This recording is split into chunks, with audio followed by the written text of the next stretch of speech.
I'm here. Well, welcome to the Prospect Podcast on Friday.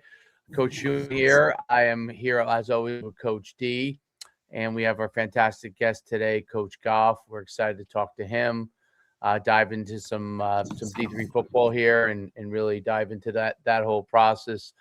Coach Goff, born and raised, I think in PA, if I'm not mistaken, played down in Susquehanna in college, and was with Defiance College as his first head coaching job, and then came to the College of New Jersey, I think, for 6 years. Was there, coached at high school for a year, and now back in the college game at St. Vincent College as of this 2025. So we're excited to talk to Coach and really dive right into it. Dive right into everything with respect to football and Division III level. And Coach, if you can welcome to the podcast, first of all, and then if you could dive into your background and any things that I missed in my brief summary there, please dive into everything from playing to coaching to all the way up to where you are today. Boy, thank you guys, first of all, for having me on. Man, I dive into that whole thing. We got a lot to talk about. Yeah. As you mentioned, I'm from Pennsylvania. I'm originally from Northeast Pennsylvania, a small town called Montrose, Pennsylvania. So, are you guys Giants fans? I'm a Cowboys fan, Coach. So that's gross. I'm more so this week. I'm more so a Giants fan this week with the new hire. That's for sure. I'll give you that. I'm a big Birds fan, but I bring it up because we have our most famous alum played O-line for the Giants, Chris Snee. Chris Snee. He was a freshman when I was a senior in high school. So that's Montrose's claim to fame is Chris. I know Chris well. Yeah, great guy. His son's a stud. Yeah. Apple doesn't fall far from the tree. I mean, yeah. Chris was a baller in high school and obviously had a tremendous college and pro career. But yeah, I played at Montrose, and like you said, I went on and played my college ball at Susquehanna University in Central PA. From there, I got into coaching kind of immediately. You know, I had thoughts of being a teacher and a coach, but I was really good at college. I wasn't the best at the academic part. I had college down pat, but so it kind of led me in a different direction, and I think. It led me in the right direction getting into college coaching. So from Susquehanna, I went right on and did a brief stint at Muhlenberg College as an intern under Mike Donnelly. So fortunate to get my first year under my belt with a coach like him. That from there, I did a couple years of high school at a local high school in the Allentown area, Emmaus High School. And just decided I wanted to get back into college coaching. I knew it was what I wanted to do. So, I mean, I had stops at Cortland State, Washington and Jefferson. I was at Rhodes College down in Memphis, Tennessee. I was at Salve Regina up in New England. Said Defiance, and then 7 years at the College of New Jersey as a head coach. And kind of my wife and I met when I was at Washington and Jefferson, and she's from Eastern Ohio, so we kind of made a decision to kind of move out that way. Had a tremendous experience at TC&J, and it was a tough decision, but we felt it was kind of best for the family at that time. So there was a high school that had talked to me for a couple of years, so I took a job with them, and just not for me. I don't know if it's high school football or if that place just wasn't for me necessarily. So I was fortunate to get back into the college game at St. Vincent, which is a place that my time at W&J, St. Vincent had kind of resurrected their program in 2007. And I remember Coach Sirianni and I kind of thinking like, hey, that's a place could get real good real fast.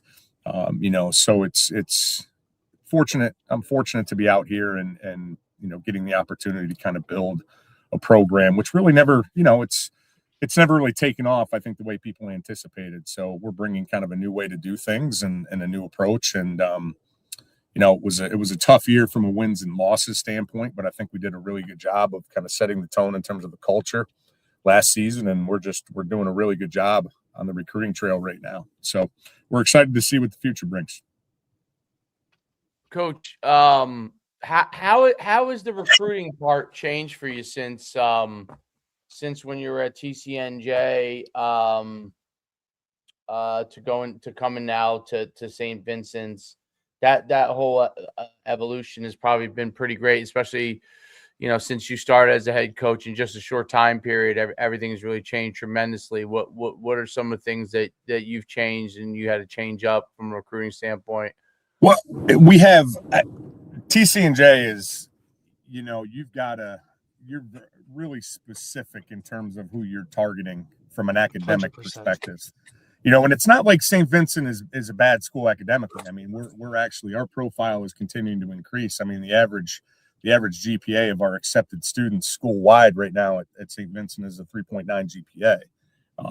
But we have access to kids that we probably didn't have access to at TC&J. We also don't have early decision, so you don't have to be as aggressive early as you did at TC&J. But to be honest, we're still doing that, and it's really paid dividends. We started the recruiting process on our 26 kids last April, and we've had 320 kids on campus since last April. Right now, we've got 30 commits, we've got 20 deposits, so we're feeling really good. And to have all that by February, we're tracking in the right direction. And it's really, we've kind of taken the model that I utilized at TC&J and kind of brought it to a place that I don't think traditionally operated that way. I think they typically went later in the game. So right now it's working well for us.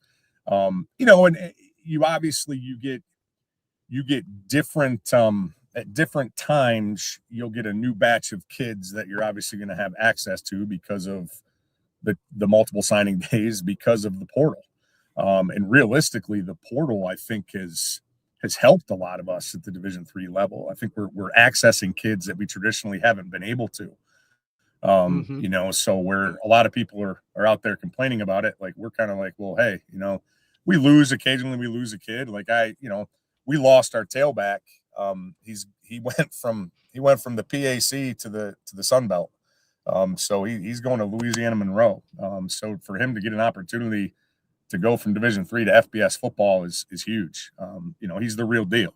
And it sucks that we're going to lose him, but when something like that happens, you're just happy for the kid. But for the most part, the portal isn't affecting us the way I think it is some other places. As long as you're operating the right way, as long as you're treating kids the way you should treat them, as long as your institution is doing the same, and so I think it's been advantageous to us in a lot of ways. Yep. No, that's I think the portal is potentially a huge avenue for a lot of coaches if you know what you want to get out of it. There's definitely some great things to be able to done from that standpoint. And I'm sure at TCNJ you probably had to have more guys from a high school standpoint just because of what you're looking for from an academic standpoint.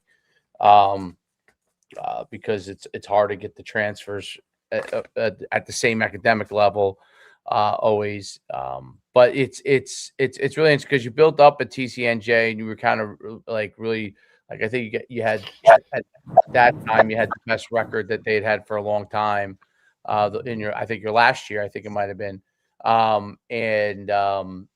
What's kind of the difference like from where you were at TCNJ to what you're kind of looking to accomplish and change at St. Vincent's? What are some differences and similarities between two places?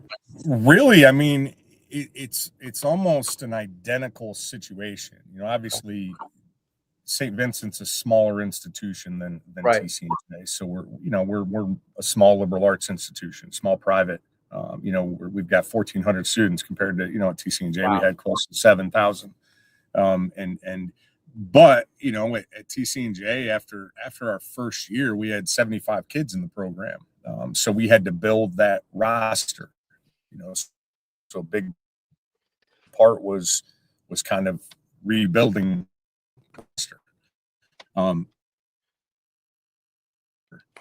We finished the season with 61 bodies here, and we were fortunate that we haven't lost a lot of them. We only had 10 seniors in the program. There was a lot of retention issues at St. Vincent in the past. And that's kind of what we walked into. I mean, I started this job at this point last year. I think just January 20th was like my starting date. We didn't have a staff in place fully until March. So it's the same thing in terms of we have to build the roster. We want to get this thing up to 115 kids. I don't want to be in the world of like 150, 160. I think 115 is a good number for our resources and what we can do. So are there roster limits, a lot Coach? Of similarities. Do you have a roster limit like you did in There's the no NJAC roster, where they cap it? No, that's awesome. No, not in the pack. No, I mean there's some schools with massive rosters in our conference, and I think everybody would like that if you've got the facilities to handle that. Because the last thing you want to do is to bring 160 kids in and not be able to put them anywhere. You don't have 160 loggers. Yeah, exactly, and that's when you start towing the line and lose kids when you bring in too many kids and you can't give them the same experience as your upperclassmen or whatever that might look like. So, we want to build the roster up, which was the same situation at TC&J. And then the other part is also kind of teaching them the things that need to be done when no one's looking, from an off-season perspective, having a full understanding of there is no off season. Like, hey, I did my exit meetings for the season, and kids were talking about, hey, it's the off season. I'm gonna trim down, gonna lay low. I'm like, you got this backwards. This is the winter season. This is when pack titles are won. So no, you need to be in the weight room. You need to be putting on 20 pounds. I don't care who you are. I don't care how fast you are in February. I care how big and strong you are. So we're still building culture when it comes to some of the things behind the scenes, which is very similar to what we did at TC&J. Right. And I think for a school like where, where you're at and whatnot, like, you know what I mean? Like you have to develop that before you can pull anybody in, right? Because now you got to sell a product that's there, that's made. These guys will get on campus. They'll look at the roster. They'll be with other kids. And if it's not what you're saying, it's not going to be, they're not going to come. It's really kind of how it works. You have to kind of build that foundation, so much off the field before you can do anything on the field. That's just a direct correlation, so you got to build you got to build the foundation in order to build a really good house. You know what I'm saying? Like you want to do it the right way. It's just a matter of, does the administration give you the time to do that, right? Because in this crazy world that we look at now, and I think that's where, Division III level of ball gives you a little bit more leeway than the upper levels in terms of turning it around and allowing you the time to establish it, right? And for the most part, put your everything that you want to in place where, the higher the level, the more pressure it is. And it's why you see guys go into the transfer portal right now, because they need a ready-made player who can step in and change seasons, right? Like, Signetti does this at Indiana in 2 years and he's a national champion. Like, who's going to take that? How many guys are now going to just take that model and think that they can just go to the portal and make it work like that, which is, look, it's one way to skin a cat, but I don't know if it's the most successful way to do it. I don't know if everybody's going to have that success, but look, we'll see. I think for that program that you have, what type of player are you looking for? What does it take? When you look at it, look, you said you had 20 deposits, because that's what I go to at D3, right? When the money's there, like they're coming, you know what I mean? Which is pivotal. I don't care how many guys verbal or say they're coming or, hey, I'm going to take a bit. No, dude, like you've paid your money, like you're coming here. So what is it that's, other than you and the foundation that you're building, right? Like what is the packages that you're putting together? What type of player are you looking for when it comes to, a St. Vincent guy? Like, what areas geographically are you looking at, right? Where your coach is at and kind of how are you going building your roster that way? I think, it's a fine line as you're trying to build things and who you're accessing. And one thing I've always believed in, obviously everybody wants to go after the kid that's ready to go. But I think we also look in terms of when we talk to coaches, when we see a kid, when we meet a kid in person, we're looking not only for a kid who might be ready to rock and roll, but we're also looking for a kid that we feel we can develop. Because I think that's something I've done really well over my career, and I've instilled in my assistant coaches is that lost art of development. Just making sure a kid is. Yeah, I mean, listen, you can go into the portal at the D1 level and go get a kid, and it's kind of like it's what you have to do right now because you need immediate success. But I think when you go ahead, you get a kid who might be 6'3", 205 pounds, but you're looking at him 2 years down the road at being 240 pounds. You know what I mean? Like you've got to be able to see potential in some kids. So I mean, we kind of look for both. Like, are there flashes of greatness on that film where we're going to take it upon ourselves to try to bring that out on a consistent basis?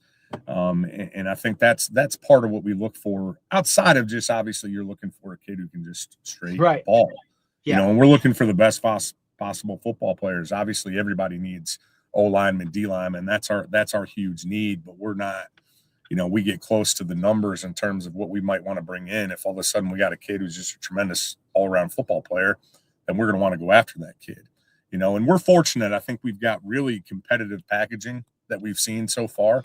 And I think we're on the right kids. I just actually talked to Annie a couple of days ago because Mike's the head coach at W&J, and he's one of my biggest mentors. And I said, I'm kind of sick of telling kids like, hey, you're going to enjoy your time at W&J. Mike's a great guy. Good luck to you. I'm sick of having that conversation, but the fact that we are now in like a top 2, top 3 with a kid who's also looking at W&J, and we're about to steal a couple too, like that tells me that we're doing things the right way, on top of maybe getting some kids that are below everybody's radar that we think we can build and make them good football players down the road. So I think that's that, it's eventually you get to a point where, you can target really specific kids because you've got it rolling. But we're going to make sure that we're a little more flexible in our pursuits and give kids an opportunity and just, believe, not hope, but, we believe that our culture, our process is going to make everyone a better person, a better student, a better football player when they step foot on our campus. I think it's something too, Coach, and I'm glad you mentioned it, right? Like the development piece is like, to me, that's why I got into coaching because of that. I love, especially at the high school level, right? It's why I always ask to coach JV. I just like watching those guys go from the skinny, non-athletic, haven't hit puberty yet, freshman, and now by the time they're a senior, they're a starter or they're stealing snaps or, maybe they're only playing specials, but you've just seen the development on and off the field of that kid. I think it's something that's just, there's no substitute for that.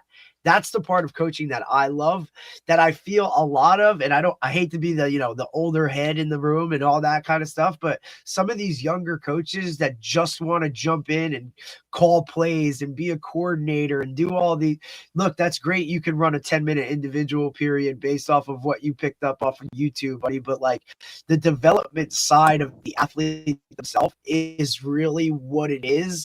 And it's kind of unfortunate that at the higher levels right now, you're not seeing much of that because the development has started at such a younger age, which is a whole different conversation, right? Like these kids, you're just getting a better developed athlete already, that sometimes that work that still needs to go in, right? These guys they're not willing to put it in because that's not really where it's at, or the athlete's already beyond what they're capable of putting in terms of development.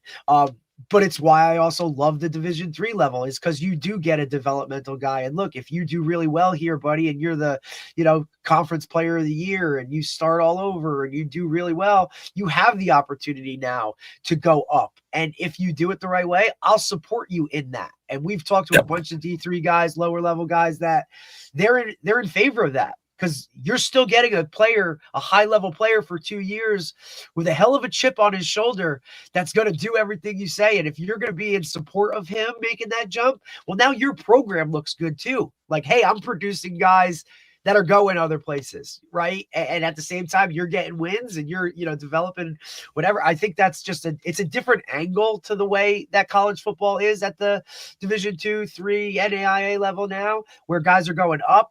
Back when Coach Shu was at UConn, like, guys didn't do that. You know what I mean? Like, you only transferred down and it wasn't talked about and you weren't courted. You know what I mean?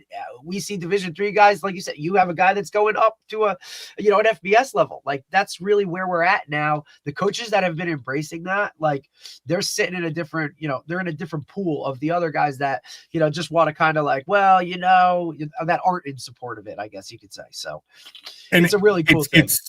It's part of the game that you have to. I learned a long time ago you have to adapt. Dan Lounsbury used to talk about that all the time when I was at Cortland about, it's essentially, if you ain't green, you're dying. You've got to make sure that you're constantly growing as a coach. In today's landscape, I mean, it's crazy. Maybe we don't like it, but I mean, you better keep your mouth shut and do things the right way. And make sure that you're doing everything you can to support these guys. And because there's no doubt there's other coaches that'll use that against you. You know what I'm saying? Yeah, if you're that guy, that's what hey, they'll be the first ones to negatively recruit against you or throw that out there in the meeting. Oh, you're looking at this guy? Well, guess what? They're not going to let you do that. Or you might have dreams or aspirations of this, but that's going to be shut down real quick when you get there. It's just that's how some guys do it. Occasionally, you're going to lose a great one. I mean, Christopher Newport just lost Connor Berry, who's a hell of a quarterback. I saw that. I saw that. Yep. That's insane. That's a big move. That kid put up crazy numbers this past season, and he's the real deal. I mean, he's a very good ball player. And you just obviously they don't want to lose him, but I mean, you can't fault a kid for making a jump. Right. That's one of the biggest jumps. That's one of the biggest jumps in the portal, like, so far. From the NJAC to the Big Ten, like that's woof. Yeah, that's monumental. Yeah. Yep. I know there's another lineman. There's another big lineman too out west at a school I saw that was making the jump from 3 to 1 or like you're now like 3 to 2, 2 to FCS. Like, we're making jumps of this magnitude or levels and acute the positioning. So interesting. Quarterback because I would have thought maybe in the past that they would have been concerned about maybe like the DB speed level, that differences, but it's amazing that if you're good if you're good enough and you do well enough, like there's obviously the different type of if you're good enough now. I feel very bad for most of the high school athletes and stuff. By the way, just judging by my comments when I posted some of these things about like parents and athletes have to be aware of where they're at and choose the right situation for them, not just about what your dream, I don't want to be a dream killer, but you know what I'm saying? Like, find people that want you to play in their program and go there. And I can't tell you how many coaches too, by the way, I'm shocked by, but like coaches, parents, kids, that's why that D1 program stinks, or that's why, that's why these. And I'm like, dude, people have to live, like, everyone has dreams. There's no doubt. And you should strive for the best you can be. There's no doubt. That's what everybody should be doing. But in order to be the best that you can be, you have to take advantage of the opportunities that are available to you, right? If you never get an opportunity, then you're not being the best that you can be. Meaning, if your dream was to go to Penn State, right, and you poo-pooed everyone else and went nowhere because of that, well, you're not being the best you could be because you didn't take advantage of the opportunities that are there, right? You could go to St. Vincent College, become a superstar. Who knows what happens from there, right? So. And being a team player and all those kind of things. But I just think that there has to be, and I'm curious what your has to be with some of the players in this process, because I'm sure that's probably the hardest part at Division III level is like, hey, here's the opportunity where these guys get these, like, some players get delusions of grandeur and that like this might happen or that might happen and they waste their opportunities. I would love for you to talk about that, because I'm by the way so flabbergasted as someone who is a part of this whole kind of recruiting process stuff with the showcases around the country for so many years, and seeing so many athletes, from top athletes to Division III athletes. And I used to be amazed then when there were more opportunities, but there was less information, how delusional people could be. Now there's plenty of information, plenty of opportunities, okay, Yeah. and plenty of the ability to educate yourself, and yet there's more confusion and more unrealistic expectations. Talk a little bit about like what you try to help these parents and athletes understand to the best of your ability from that standpoint. Well, I think we try to be very upfront with kids, in terms of what those conversations look like.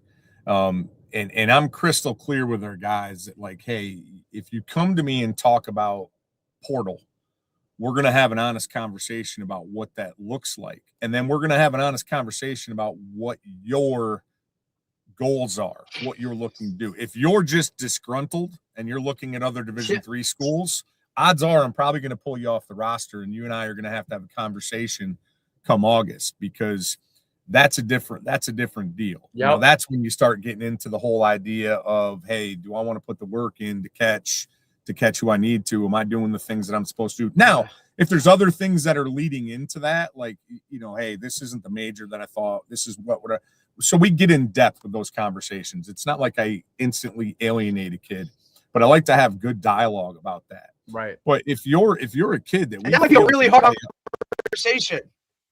Yeah, absolutely. But I mean, I think it's important. Like I tell people all the time in the recruiting process, I'm not smart enough for smoke and mirrors. I'm an honest, upfront, blunt guy when it comes to those conversations. So when they come in to talk to me, I'm going to be honest. I got one young man who was asking me about if I feel he can move up, and I flat out said, no, you don't have the tape. And nobody's jumping in the portal looking for a kid at a lower level that they have to develop. That's not what the portal's about right now. So we had an honest conversation about that. Now where Julian, our tailback, who's going to Louisiana Monroe, he sat down and he was like nervous to talk to me. Yeah. And he's like, Coach, I got something I got to talk about. I said, you're going in the portal. He's like, yeah. I said, I knew you were going in the portal. Like I've just had that sense. Like you've always wanted something more.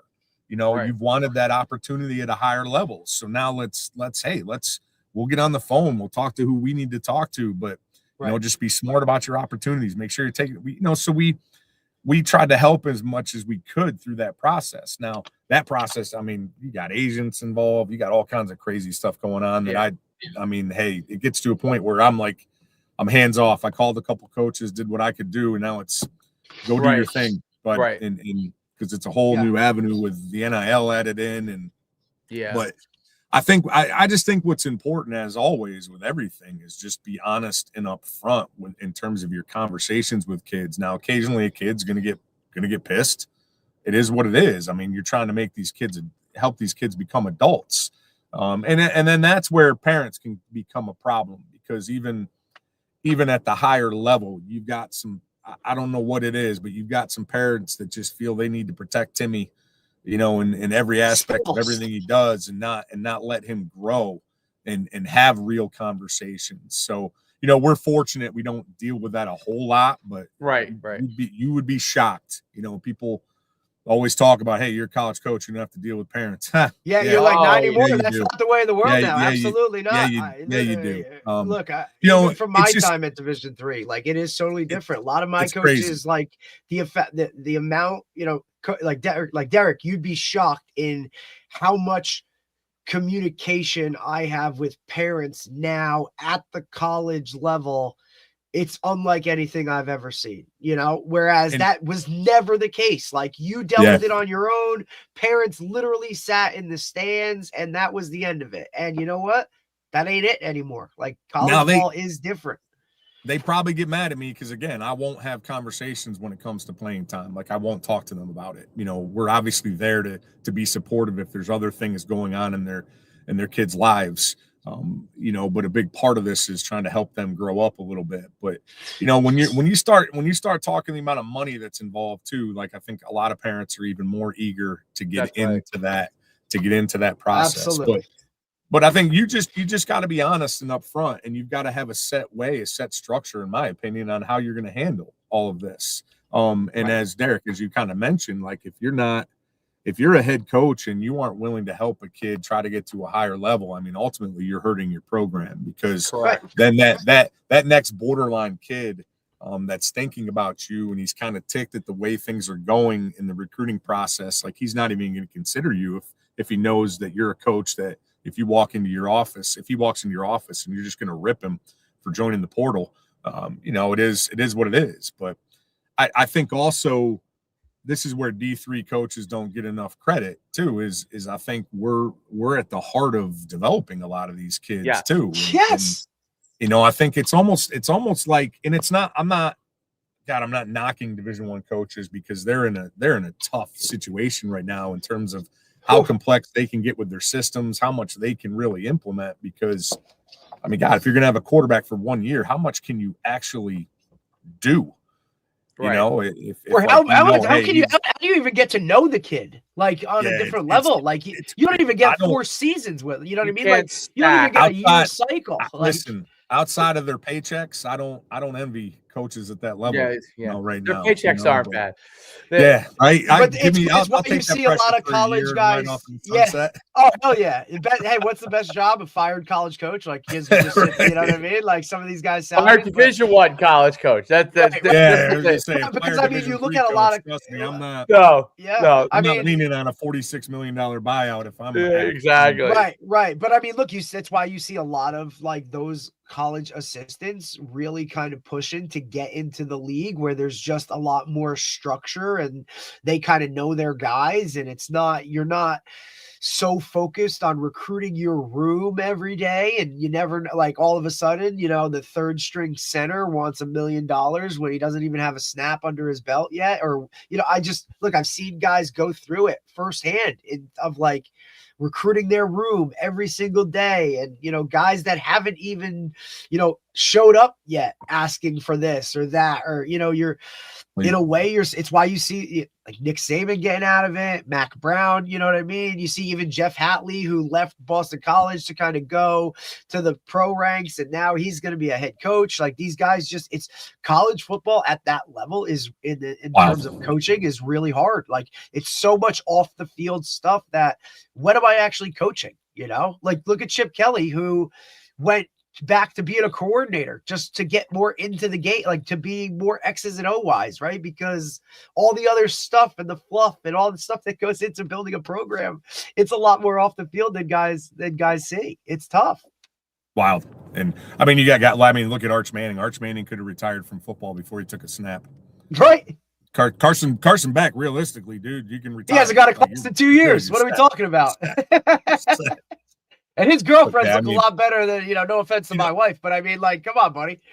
Obviously, everybody would still love that opportunity, to go out there and coach in front of 110,000 people. But it's a tough thing right now that I think the vast majority of coaches at every level would say, like, hey, they let this thing roll without having a lot of guidelines in place. And I think everybody's probably, regretting a lot of things that are happening right now. Like, is it really what's best for the kids? Is it really what's best for college athletics? And I don't know that many people would say yes. So it's a tough situation that we're all forced to kind of navigate in a new way. But, the fun part is you're still coaching football. You're still working with 18 to 22 to 23-year-olds every day. And there's still a lot of fun to be had in doing that, whatever level you're doing. You still get to go out on that field every day in the afternoon and coach the game you love. So. No doubt about it. Talk a little bit about with the high school athlete, what you try to educate them on from that standpoint, because obviously that's a complete, and D3 definitely much more so than all the other levels probably are still developing athletes and probably have a higher percentage of high school players as a whole coming in. Talk about that. So what I talk a lot about with them is don't let the new way overwhelm you. You know what I mean? Like, remain in control of your situation. So sit down with your family, figure out your pros and cons list. Think about the things that you're looking for, with your institution for the next 4 years. Think about the things that are the most important to you in terms of what your process needs to look like. Don't let the guy on the other side of the desk, when you go into that meeting at a college, don't let him dictate kind of the process. Just make sure that you remain in control of things. Because ultimately, at the end of the day, you're still looking, as we all say, like, hey, it's 4 years to set up the next 40. The odds of playing in the NFL are slim to none. The odds of playing college football are slim to none. When you look at the percentages of kids that actually go out there and play at any level. So, and with coaches having access to everybody, really just have I think it's important right now to have a game plan together in terms of your recruitment, and make sure you're looking at schools that make sense for you, so you don't get drowned down by the process. And then also, as Coach K used to say to his kids when they arrived at Duke, it's run your own race. Don't worry about the other crap that's happening, with your teammates. Don't worry about what's being posted. Don't worry about any of that, because I think that's when kids get in their own head, because they're too focused on what's happening with other kids. You just and parents as well.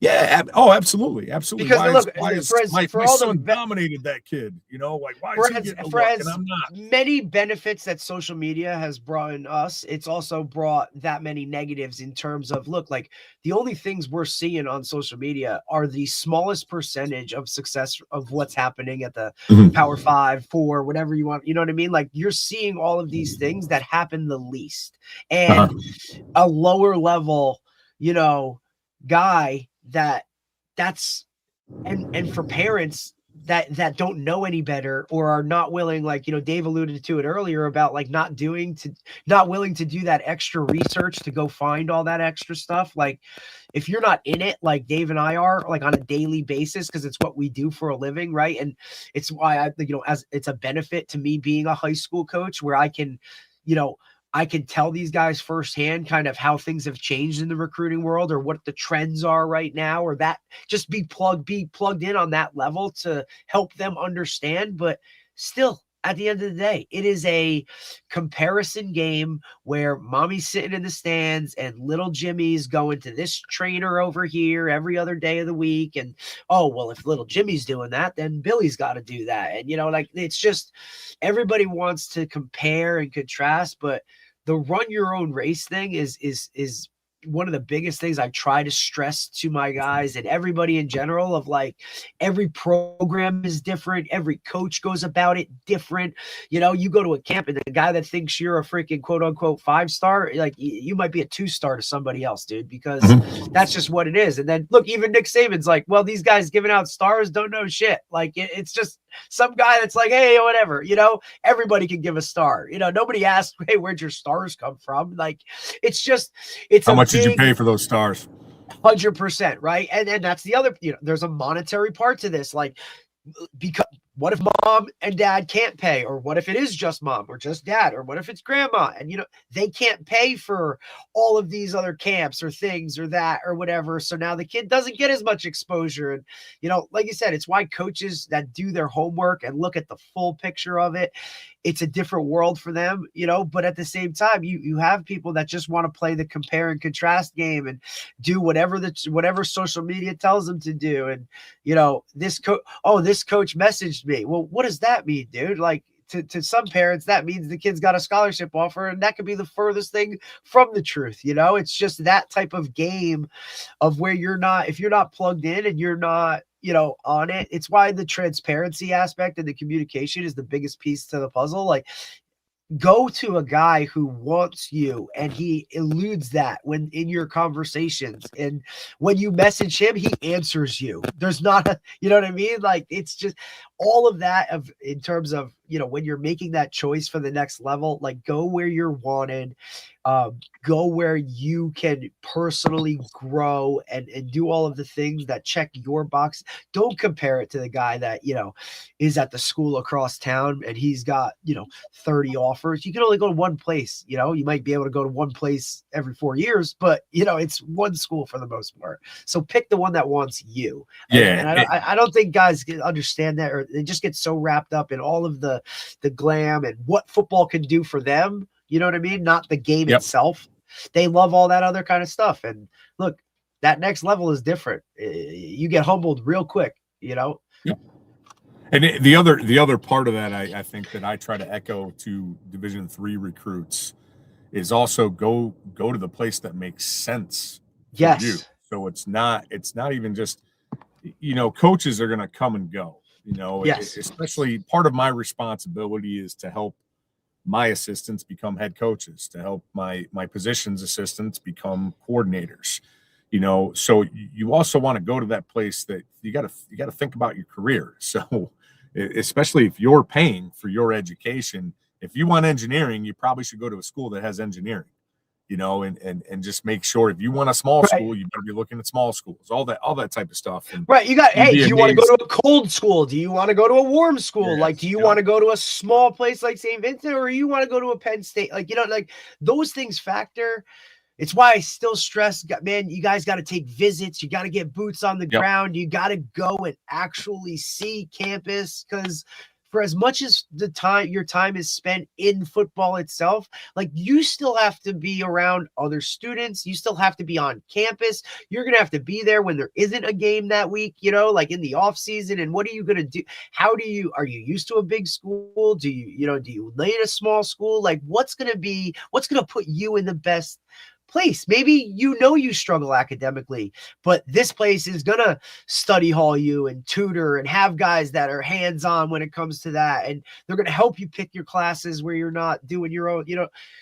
Go to those places that they're going to invest that in you. I know every place has a level of that, but for you personally, what's going to work for you? And that's where the self-awareness comes in too, though, right? Because you have to understand what you need, or mom or dad might, they have to be plugged into it. You can't be just going off of what somebody else did, because that's not the race that you're in. Yep. 100%. No doubt about it. Coach, your off-season program, you talked about like how you want to get them bigger and stronger. Like what does your program look like? What are the key components of that you have them trying to integrate in order to get that year-round development? Well, we're fortunate. We've got a tremendous strength and conditioning coach, Omar Ward, young guy out of Seton Hill. And he does a lot of our programming, but he and I interact because we're in that phase right now as Division III coaches where, it's at postseason, it's a 3 to 4 month period where we can't really have our hands on the kids. A lot of what they're doing, they've got to do on their own. We've got to make sure that they're setting up times with their strength coach and they're motivating themselves to get their butts in there. But in terms of our program structure, we're going to be in the hypertrophy phase right now. We just, like I said, we want lean muscle mass. I've actually talked with Coach Ward for a brief time. We're doing old school German volume training, just 10 sets of 10, pushing them away that they haven't been pushed. He told me we've had some guys that have had to go back and forth to the bathroom, which is that's what you're hoping for, so we're constantly trying to challenge them in ways that they're not necessarily prepared for, because I think that gets you ready for adversity on the field as well. But we'll gradually change our programming as spring approaches, where we're going to be focused on just doing some things where we're going to start to try to get them in a shape a little bit, and then obviously prepare them for game weeks throughout the summer, in terms of what our rest sets look like and all that type of stuff. So our programming is constantly evolving based on the time of year it is. But ultimately, like, we're in that phase where you just hope your culture has set things up to the point where the kids are gonna put the work in that's necessary, because technically we are not supposed to be, kind of in there with them or mandating or monitoring. So, that's where it really falls on our guys to get it done. Right. Is that a Division III thing, or is that? Oh, okay. Yes. Yep. Oh, okay. Because that I guess that's part of like being at the Division III level. They want them to have that Student first. Yeah, Student I first. get it. Now, I get it. as I get it. football Look, coaches, as football obviously, coaches, I went we sit to. here and go, Yeah, we no, talk go ahead, about- Coach. Go ahead. we talk about how there's all this emphasis on safety, as there should be. Right. And we're, so as a football coach, I'm going like, well, I should be able to monitor like the thing Right. that's going to keep them the most Right. safe on a football field, and that's Right. putting on a layer of armor. But it is what it is. So, our kids do a great job of staying on top of each other, and peer pressure's a heck of a thing when it comes to driving a student athlete, and competition's a heck of a thing. Right. Absolutely. Yeah. I mean, look, I can remember, I graduated from Montclair State, and I started out at Sacred Heart, which was, look, we finished the season on Saturday, and Tuesday we were, 5 a.m. lifts. Like, here we go. And, then transferring to Montclair State, it was like, all right, end of the season. And it was like, hey, we're going to have a meeting when we get back for the winter, for, fall, for spring semester. We'll talk about like, hey, you guys got to be in the weight room a couple days a week, and we'll figure it out from there. It was a very different off-season setup, and that was when I was there. It was the first year that they were allowed a football during spring, right? Like before that, it was spring practice, and we were using like towels and shit, like, because it wasn't that, organization. And now I look, and, last year Montclair State's traveling out of the country to go play a freaking spring game, but it's just changed in a way. And it's different. Every program kind of does it different. But across the, that landscape, and that's why it leads me into my next question, Coach. Like, staff wise, what do you have at St. Vincent? How many full-time guys? How many volunteers? Like, is your strength coach, like the strength coach, I'm assuming, is like a school-wide strength coach, and he works with multiple teams and that. How does the structure of the logistics of your staff work at St. Vincent? So we're fortunate in terms of I've got 2 full-time guys on the offensive side of the ball. I've got 2 full-time guys on the defensive side of the ball, and then there's myself. Wow. Nice. So we've got a pretty good structure when it comes to our full-time coaches that are in the office. I'm sorry, actually three full-time on offense. So we've got 6, including me. We have 6 full-time guys. Very good. And then one of Awesome. our part-time guys is a retired guy, and So he's a full-timer. he's in all the time, and then we've got a couple part-time spots. We're trying to work something out in terms of an intern position or a GA position. We'll see how that all goes. But, obviously everybody would want more coaches, but in terms of our full-time structure, it's really good, because that allows us to have 6 guys on the road recruiting, which is so key. Obviously it's awesome for game planning to have everybody there throughout the season, but then to be able to send everybody on the road and really, make sure, like we made sure we were in every Whippeal high school this past season. We were going to emphasize Western Pennsylvania in terms of recruiting, and to have the staffing situation that we have made that a possibility. So we're pleased. We're in a good situation when it comes to staffing. Yeah, and that's a great spot, because again, to just reference what I know, right? Like when I was there, Montclair State had 2 full-time guys. That was it. Everybody else was a high school teacher or was a friggin' state trooper, these guys were rolling into practice, after warm-ups already happened, because they were coming from their day jobs. Like, we know look, we know nobody does this for nobody gets into the D3 world for monetary gain, you know what I mean? For the most part, the money isn't, it's definitely not what it is at those higher levels and whatnot, but to have, and by the way, not have that money backing your pay, not getting paid that, but also the expectation of you're still supposed to do everything and win and do all those other kind of things, But I just think when you have those staffs of guys that are there plugged into it. And now the recruiting piece is so pivotal where guys, you can now divvy it up and you got these counties in this state and you got this, and it allows you to be more hands-on, which is what the recruiting world is right now, right? In terms of all the, with the social media stuff and whatnot. You have anything, Dave? If not, I have another question I was going to ask, but if you have something, Dave, go ahead. I have some more, but go ahead. No, I was going to ask, Coach, in the recent years, the trend I'm seeing is there's a lot less foot traffic in high schools themselves, right? Like boots on the ground. Hey, St. Vincent's in today, or now at the D3 level. Yeah, I see there's still a steady stream of those schools and whatnot.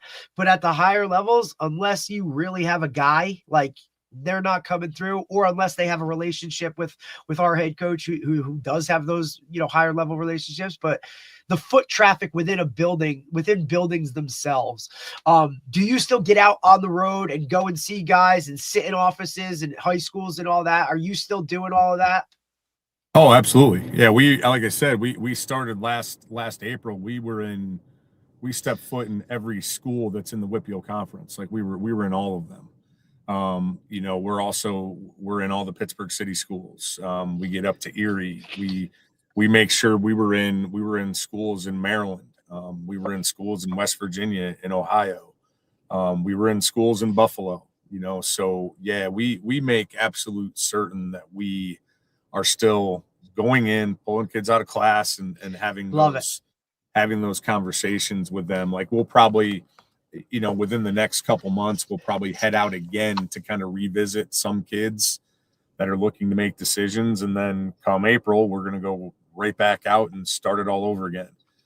It's one of those where you kind of wish as a Division III coach there was a dead period, but there isn't. So it just never stops for us. And we just felt, especially as we're trying to build something, that we need to make sure that we have our face out there. And I think it's, one of the best ways to establish that initial contact with a kid, and then take the conversation to a different place. I mean, and don't get me wrong, like there's a lot of places that we aren't going to go, but we're still going to recruit. And you try to answer all the DMs, on X and all that. And like kids need to understand, man, that my recruiting coordinator said he had a meeting with a guy at the convention about he's developed software that it'll take the information from a kid that you follow on X and put it into an Excel document. I'm anxious to see this thing because I get lost when it comes to keeping up with my DMs, and that's where you hope kids, like, you feel bad for kids, but you hope they understand like how quickly those contacts can sometimes get buried. So it's best to just like make sure you're reaching out to coaches directly, and that's why I think it's important to step foot in schools as well as a coach. And that's why we make sure that we do that in our local, especially in our local area. No doubt about it. You might have to have a conversation with Coach after we get off air here about some of the AI stuff that he's using, Coach, and maybe you can get somebody, an AI assistant to kind of help you out with that. Yeah, I developed the portal, and I'm almost finished with the high school one. So I developed it's an AI-based transfer portal model that you can actually go in and search, and you could go in and say, like, find me the best Division III players available in Pennsylvania that are in the transfer portal, right? You type that in. Like, the better you prompt it, the better it is. But it'll grab for you. It'll give you, and you could do an analysis on them too. So it does an AI analysis on, so it'll grab like all the statistics and kind of all the information that's been out there about them, like let's say his season, stuff like that, all the sources, and then it pulls it right in, and then it gives you like a quick analysis and summary too. It's pretty cool. Like at the higher levels, it gives you like, NIL ranges and stuff like that. But at any level, it gives you the ability to like kind of hone in on is there a guy out there that I might be missing that I could go and possibly, talk to, even a higher level that drops down or stuff like that. I'm developing the same thing it's done at the high school level. I'm just getting the source, the pulling of the sources refined. But yeah, I mean, that's coming out. Those things are going to start to come out a lot more because of AI. Yeah. I think that will really, I hopefully could streamline the process, because that was really my question. My next question for you is like, how do you sift through it now? So Because much. So much. because the streamlining of the process is, I mean, when Twitter, when it first became a thing, it was great, right? Like you could go in there, you kind of, not every single kid was on there. Most of the serious kids were on there, and they DM you, and you're still overwhelmed, but like you can kind of sift through it. Now it's like crazy. Kids will just send, I could only imagine what they send. You know what I mean? Like, here's a link. Go look at me. Like, okay, great. Right. Like, Or just the amount, Dave, right? what am I supposed to do with that link? Right, with everything being so easily accessible, right, and recruiting being on such a national level now, with how easy it is for a guy to, from California to send coach like you a message about like, hey, I did this or I did that. Like, it's just so much easier now than it took a little effort to, get your tape onto a DVD and send it out. Like, Yeah. So my question is, like, are there things that you're starting to do? I mean, it sounds like, because you talked to this guy about like getting the Twitter to come out into the Excel for you, the guys that you follow and stuff. But which, by the way, I could do for you in probably 30 seconds if you wanted me to. You wouldn't have to pay $10,000 for that. I could go and scrape that for you, and put that on a spreadsheet for you. You'd have your guys. But I do that for you for free, Coach. Yeah. But is there something that, like, you're starting to, like, I don't know, like, is it going back to high school coaches for information? You know what I mean? Like, because I feel like things start to go around in a circle, and that, like, when information becomes readily apparent, like, okay, great, I have an advantage. I can get access to a kid quicker than maybe other guy who's not willing to use that technology. And then all of a sudden it becomes overwhelming. And then it's like, wait a minute, maybe I should go back to, maybe getting the information from sources that I know these kids a little bit better. Talk a little bit about that. Is that something that's evolving for you? I still think the best way to go about is to talk with coaches, and make sure a kid is a match, because you can occasionally get on a kid that he may look great to you, but there's a backstory that you need to know about. And the only way to truly get that is to go to the guy at the source of things. And also I think you have to do your due diligence in terms of weeding out whether or not that kid really makes sense. You might have a kid. We're in Western Pennsylvania. I might have a kid from Arizona reaching out to me, but does that make any sense at all? Is this a conversation that I'm going to dive in deep because the kid has the means, or the kid really wants to go? So one of the first things I ask is like, okay, hey, how'd you find us? What do you know about us? Why are you interested in St. Vincent? So I want to know if this kid is just saying, because now we even get from recruiting services, you get those prompts that it looks like it's a personalized email, but we're onto that too. We know when it's of course. Not, we know when it's not personalized, and so some bot, like, yeah. And now, hey, Coach Goff, really interested in the success you've had at St. Vincent. I'm like, yeah, you're like, buddy, we were 2-8. Like, what do you like? No, you're sending to me, hey, I'd love to help you turn things around and have an opportunity to do that. But yeah, but it's just, so I think you still, as a coach, you just can't dive on every kid that reaches out. Just like I tell kids the same thing. Like, if you're a local, if you're a homebody, like, you probably don't need to even respond to that school from Iowa that's reaching out to you. What's the point? What's the point of diving into that conversation? So I think it's similar for us as college coaches, where if a kid, especially from a long way away, if he's trying to make a connection and there is no connection, it probably doesn't make sense.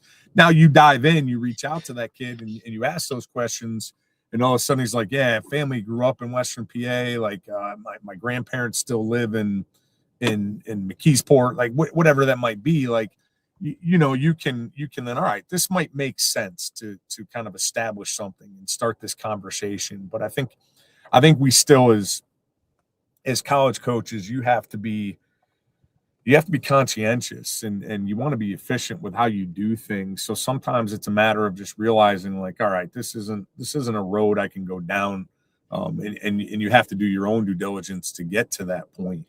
And then obviously, as you get in deeper with a kid, you got to make sure that you're still doing things the old school way. In my opinion, you still got to talk to the head coach. You still got to have the kid in front of you.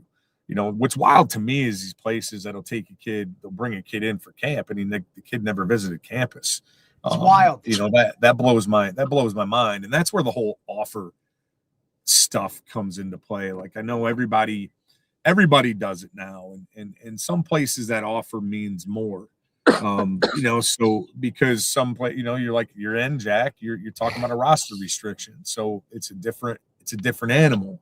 Right. And sometimes it's just a shiny thing to make a kid feel happy. But, you'll every year around the same time, there's certain schools that all of a sudden you see about 700 of these offers out there. And they're the kids that I had a conversation with a kid that we had in our freshman class last year.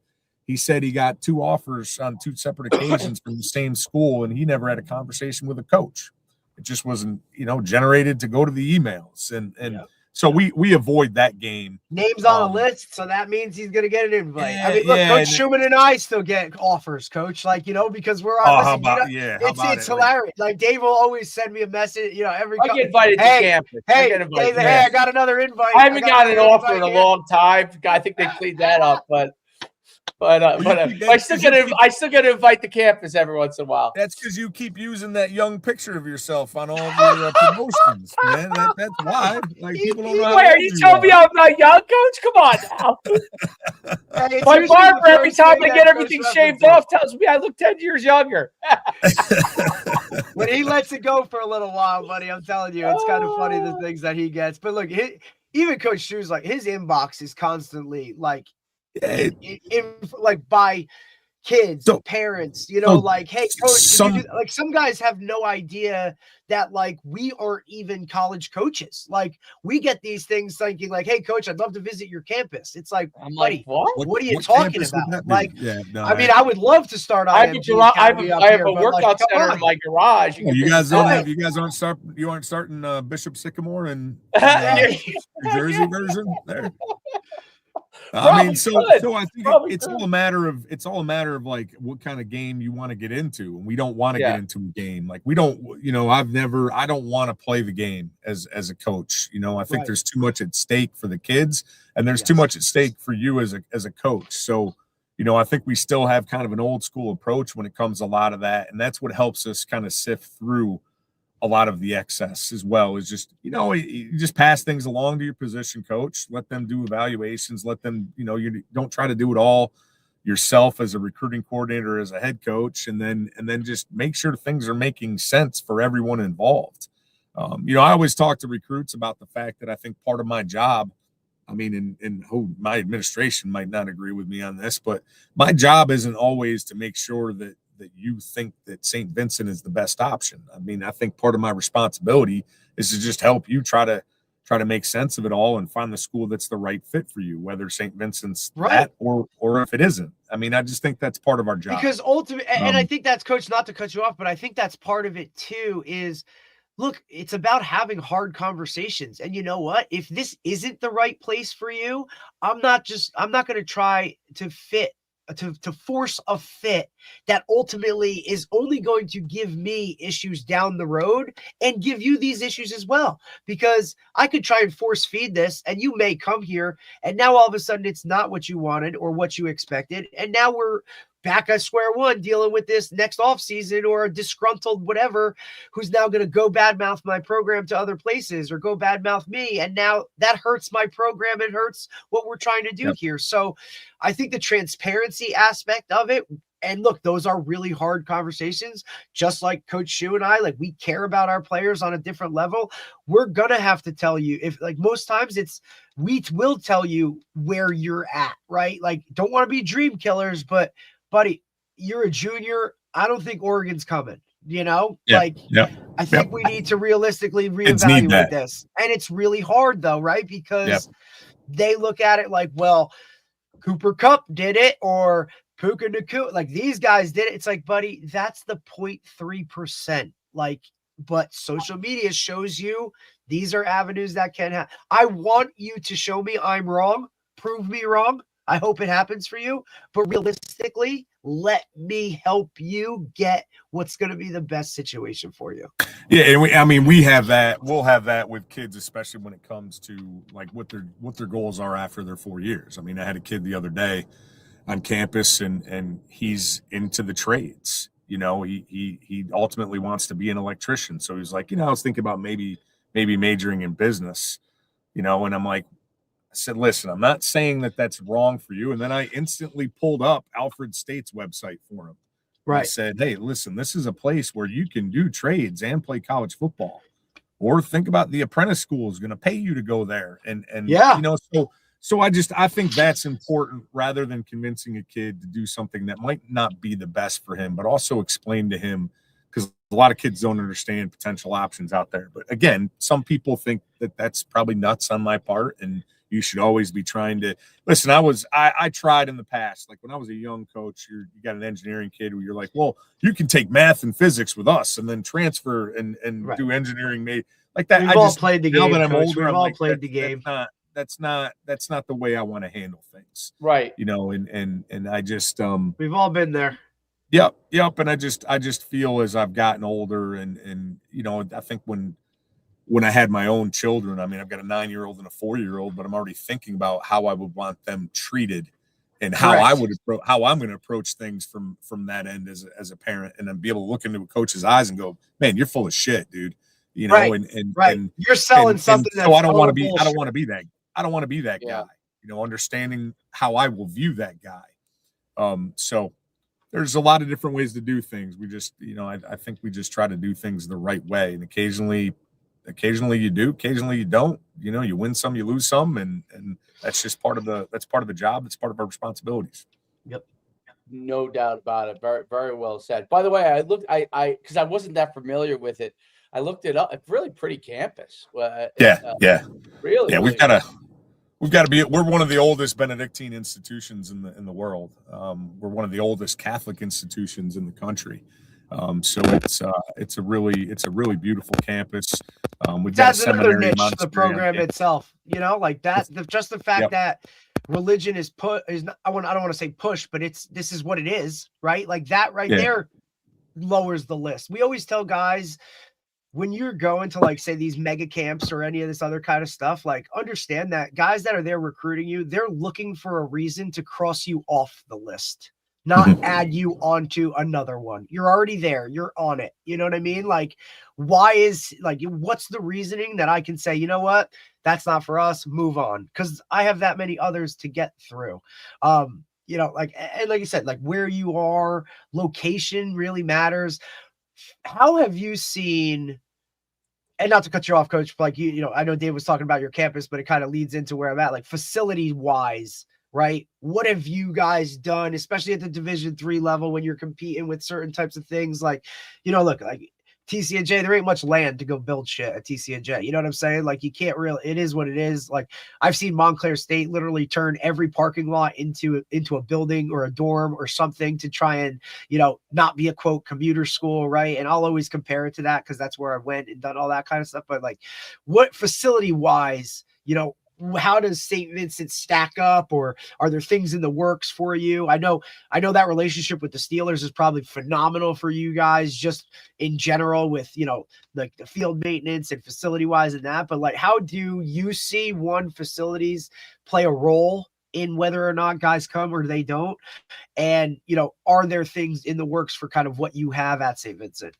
I think it's still important, and when you draw a kid on campus, it's an important aspect, and because I think it's an indication of the investment into the program. We have that relationship with the Steelers, so I know we were talking off camera in the beginning, but I mean we have 3 grass fields, 2 grass practice fields. We also have a full length turf practice field that's utilized by soccer and by by lacrosse. And then our game field is a grass field that's only utilized by football. And when I say grass field, I mean it's NFL fields, like the Pittsburgh and that's Steelers. the trend, right? Like turf was a thing for a little while, and now it's circled back around where guys don't want to play on artificial surfaces. So come May 11th, like when we're done with school, the Steelers take over those 3 fields and they get them prepped for training camp. And then we maintain them when the season goes. By that point, I mean, our kids are playing on NFL fields. Like they're incredible. We have a weight room specifically for student athletes. We are building a brand new athletics facility that will be complete. It's not just staring at a rendering. It'll be complete. It'll be complete in April. Like walls and windows are up. They're actually laying the turf down inside now. Awesome. So it'll be a 60-yard indoor field, 2 full-size basketball courts, 2-lane track. We've got there's like a smoothie bar in there. There's a cardio room. So it's a legit facility. We're actually also in the process right now of building a brand new nursing facility. So they're adding that on to our science building. And we are not landlocked. I mean, we've got a ton of open space where if our institution wants to continue to expand, we can. Yeah. So, I mean, we're a place that's investing in everything, from athletics to academics, because obviously we want to grow that nursing program. So that's building. I wouldn't be surprised if we see some things happening with our engineering program soon, but, it really is it's a place that we're in a good spot in terms of enrollment. We're in a good spot monetarily. So, we're making moves and we're continuing to build and grow. No doubt about it. Really cool. So, yeah, I'm gonna say I was looking. I was like, wow, there is ton of land to continue to grow, and I think a lot the PA schools, especially at Division III level, I think you have that nice land to be able to continue to grow, and they're all the areas like Latrobe, and it's so cool how they have their own little like downtown, like right, right nearby. You know what I mean? So it's not like you have your campus that's there, and then if you want, you can go. You could go to the little downtown area, which makes it cool. So it's separated, but it's right nearby. So really cool thing. And it's great having you on. It's great talking to you about the program. I think it's amazing how college football just continues to like it's the same sport on the field. I mean, I know that systems evolve and all those kind of things, but everything around it continues to always evolve and change, which I think is wild, but still ultimately comes down to people, and being able to take care of that part of it. Coach, it's been great having you on. Much continued success. And if there's anything we could ever help you with, man, we're glad to. I appreciate that. It was a lot of fun talking with you guys. Thanks, Coach. Appreciate you taking the time, man. Enjoy. Absolutely. Have a great day. Have a great weekend. You too. Right, take bye. care. Hey, stay out of that snow. Yeah, right. Impossible. Snowmageddon. I know. Listen, there will be no bread, no eggs, no milk at any supermarket, 7-Eleven, stop them, whatever. It's pandemonium now. No salt, no shovels. Like Jesus Christ. Oh yeah, you know what I mean. How much milk can we drink? Like, good luck. Stay safe, guys. Thanks, buddy. Talk soon. That was great. Really good stuff. I actually totally forgot that the Steelers still did camp there. I didn't even know, but yeah, obviously everybody has their own, but obviously a lot of the NFL guys have their own places now, right? Their own facilities. Oh, it's gorgeous, Dave. It's gorgeous. And look, you said it, like those PA schools that have that area, that land to go and do those things, right? Like it's just a matter of you have so many of those small little quaint colleges, like Division IIIs, like, dude. And here's what's crazy, right? I mean, it's just that it's cold, like where we're from, but it's great. But that was obviously like the level that majority of my recruitment happened at was like a Division III, right? Like that's the type of player it was. And okay. But from the jump, I said, I'm not going to school in PA. I don't care what it is. I don't care. I'm not going there. What about Penn State? No, hell no. Even more so. No, I was never a Penn State type of guy. Like I never even, I just didn't like Penn State. I don't know. It was just one of those things. But for me, I literally crossed off Pennsylvania as a state. Like any school in it that talked to me said, look, coach, I respect it. Thank you. But you know what? Like, I don't want to go to school in PA. So I didn't. And that eliminated a list, a shit ton of schools for me, because that was the main, there's so many D3s in Pennsylvania. And when I crossed it off the list of like, it's just not a state I want to go to or a place I want to be, like, it is what it is, but I think it's also a benefit, I went to him. Penn State football camp. When I was a freshman in high school. Rutgers was as far as I ventured, buddy. Look, like they're not taking many 5'8" white guys who run a 4.7. You know what I'm saying? Like I wasn't on many big boards. So like, what are we talking about? But no, and look, I get it. Everybody's different. To me, the scariest thing is when a kid says, I just want to go where they give me the most money. It's the scariest statement I ever hear from kids, right? Like, buddy, that ain't the way to approach this, right?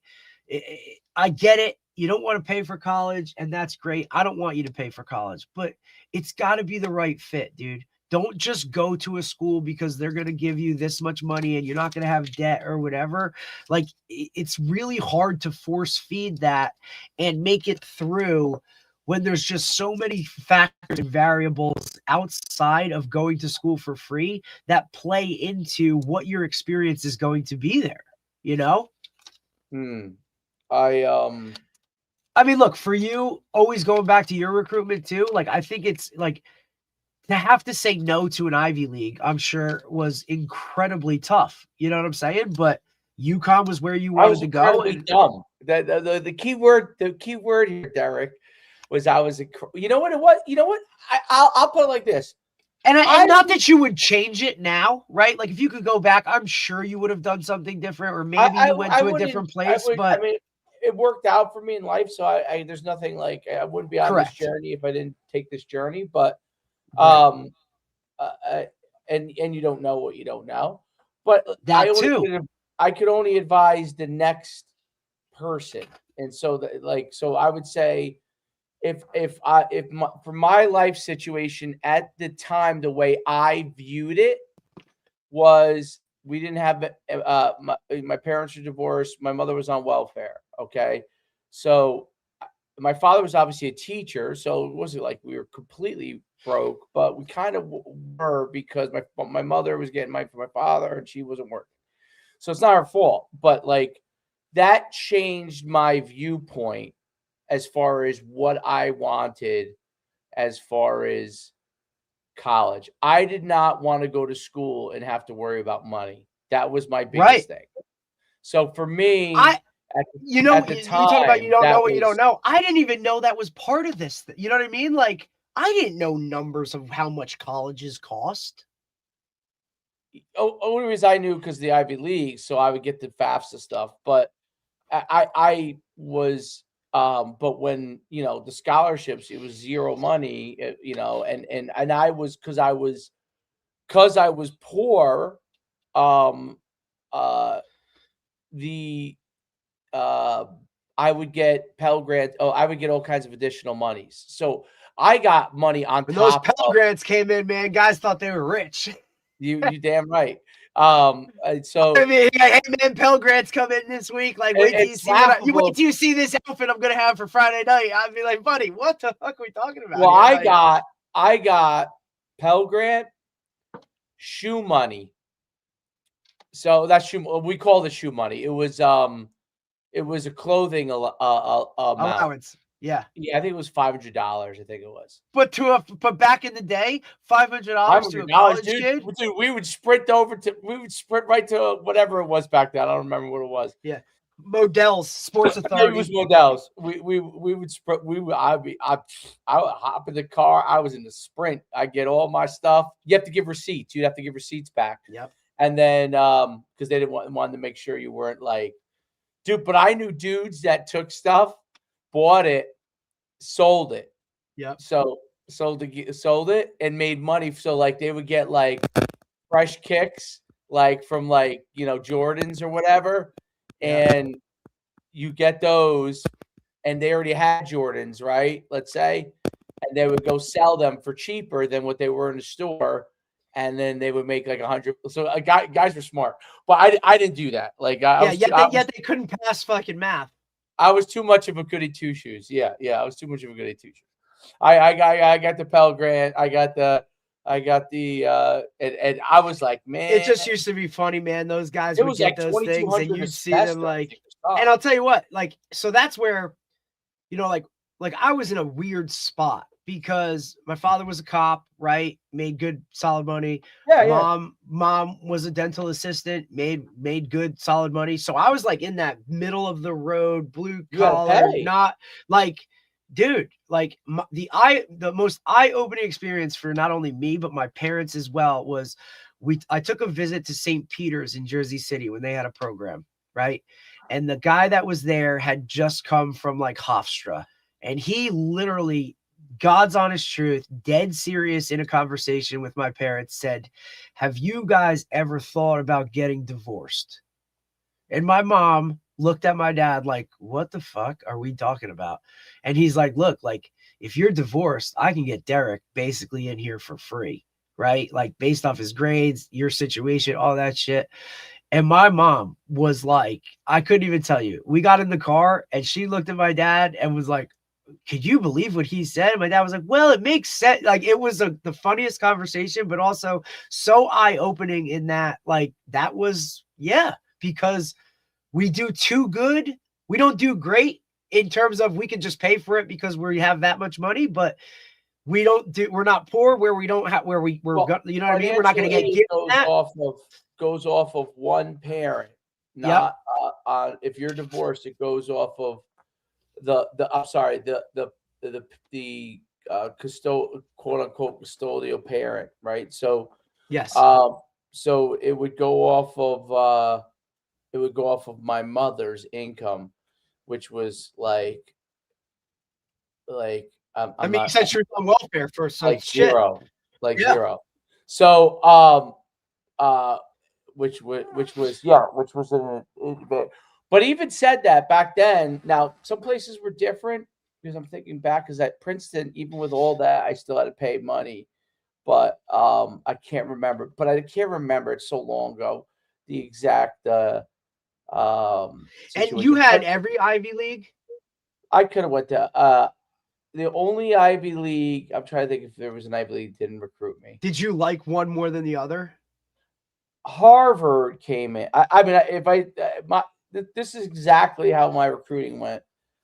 I told you this once before, like, because they dropped down the year that I was coming out. They went from, I want to say it was 95 or 93 to 85 Division I. So they dropped 8. So I had all this, like, I had all this stuff going on. But what I didn't realize is that I was really a borderline Division I. Like, so when they had 90, whatever it was, 93, whatever, I was right in there as a Division I guy. When it dropped, I was now a borderline guy. They dropped the number of scholarships. So when I became a borderline guy, we didn't know. I didn't, my parents, my father didn't understand this. We really didn't understand what effect where we were. So I went from being like heavily recruited to all of a sudden, but UMass came in and was like, "All right, we just want to like, oh no, actually it was Westchester. So Westchester came in Division II at the time. Yeah, with at the same time that UMass, but Westchester was there first, and they were talking to my father, and Westchester was like, "Hey, I don't know how it all shakes out, but Dave, Dave would be a full offer guy for us if we went to Division II." And my father was kind of entertaining him, you know what I mean? Because at the time I didn't have anything. So so UMass came in at the same time, because back then it used to be a big rush, okay? And then UMass came at the same time, like literally, like, I don't know, 5 minutes after, and they saw Westchester in there, and they were like, Mr. Schumann, we know Dave has offers, and the Westchester guy actually turned to UMass. He's like, you might want to sit down. He does not have offers.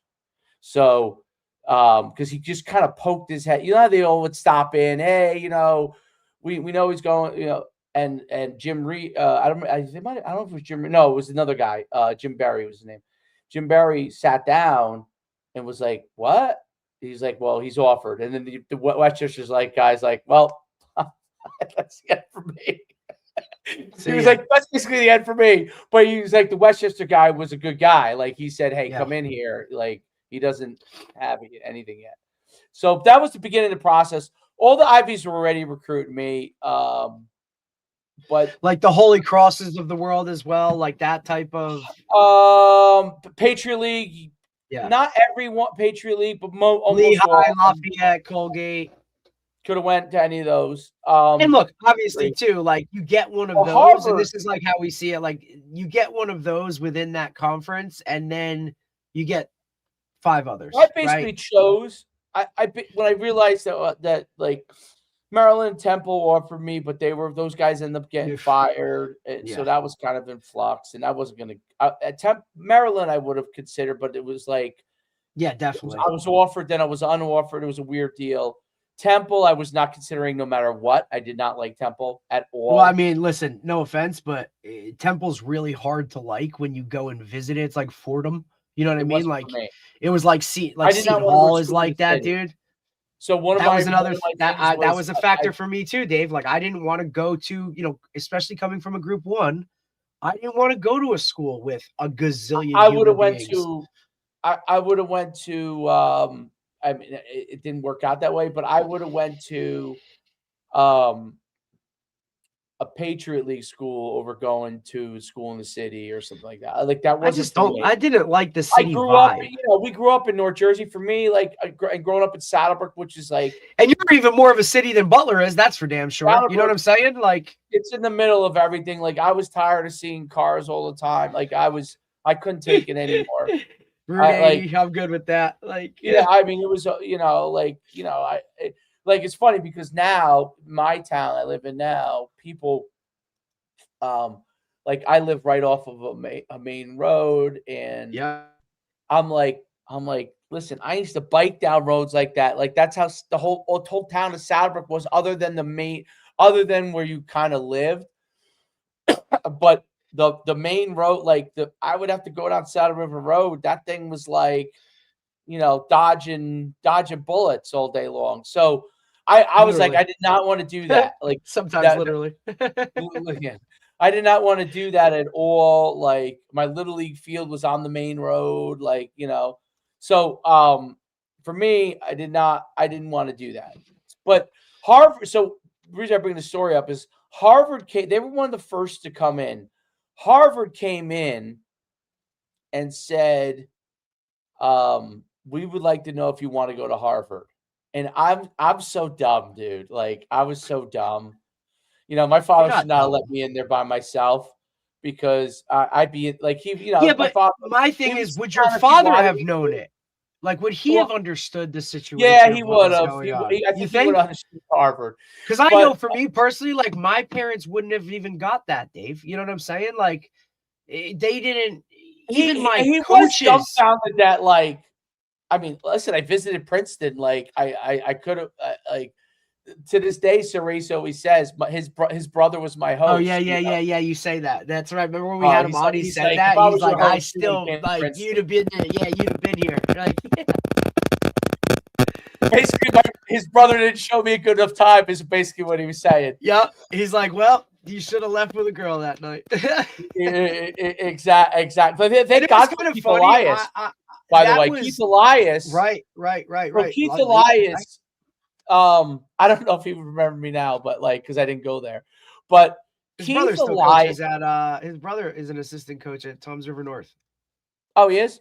Keith Elias has a nephew. I think he has a nephew that's on the up and is pretty damn good. Keith Elias personally made it his point to spend, even though I wasn't his right. They wanted me really bad, and he spent more than half the time with me. Like he went because at Princeton, I could have. This is how Could you have different it done is. both? They wanted me to do both football and track. So I went and visited with football, and then because they wanted me as a tailback there, and Princeton used the big back thing, that was like that was back. They still, use that. Cornell did too, but Cornell had a guy that ended up being a pro that was in the same year as me, this guy Levitt, who ended up committing to them. I could have went to Cornell also.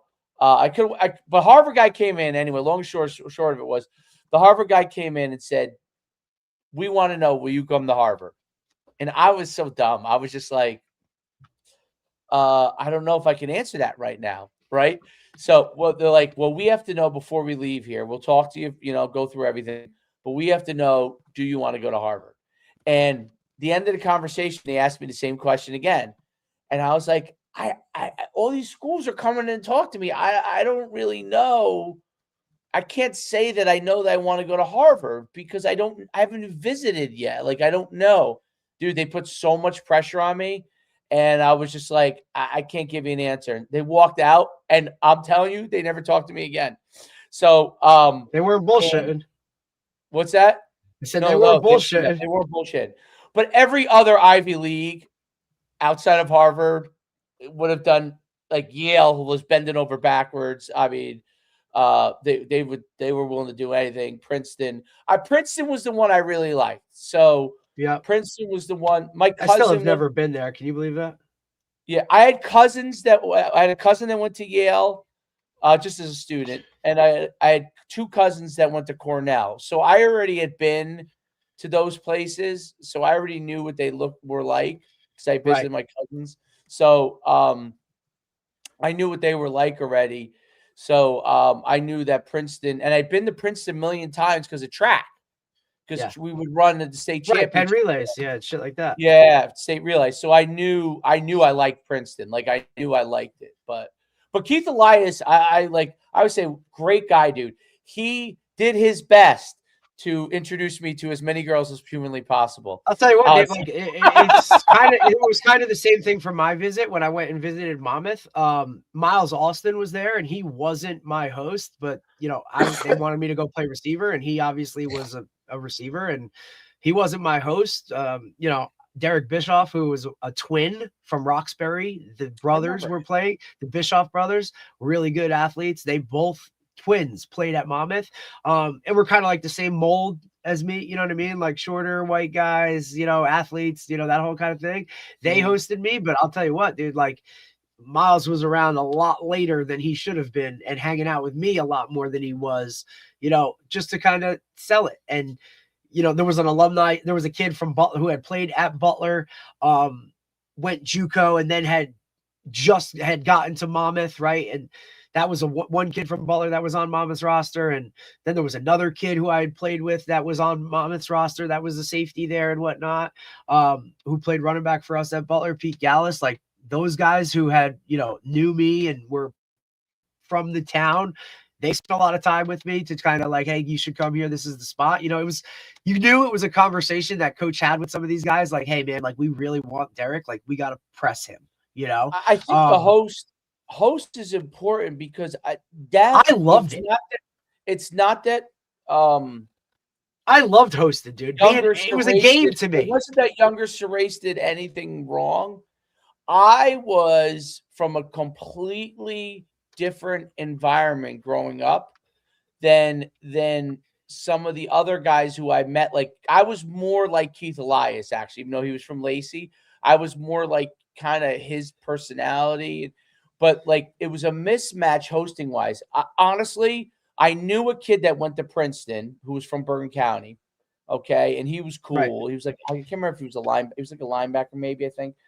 And I knew him. He came over, like you said, he came over. Keith Elias came over. They did the best they could. But the truth was, the host was really important. And my host absolutely did not show me the things that I needed to see. Yeah. So I had question marks, even though Keith and the other guy, I can't remember the other guy's name, but did their best. Like they literally, like you said, they seeked me out. But I think the host is really important because I loved hosting. It was a game to me, right? Like it was a game to me. What? It was like a game to me. Like I'm not like it was a competition thing, right? Like yeah, as a host, coach, yeah. Like especially if you had like a guy on an official or an overnight where look, this dude's sleeping in my bed and I'm gonna take time and sleep on the couch. To me it became, hey Derek, like we owe you, we'll usually only give you $20, but we're giving you 40 for this guy. So you know what I'm saying? And now look, you usually took that $20 and it was a couple 30 packs and here's what it is, right? But it was like, hey, like we need this guy, or your team will be better if this guy comes. And the fact that coach would always have that conversation, or look, there were some guys that look, you're not hosting anybody, like I'm not leaving a guy in your hands overnight. No way. The host has to assess the needs of the player.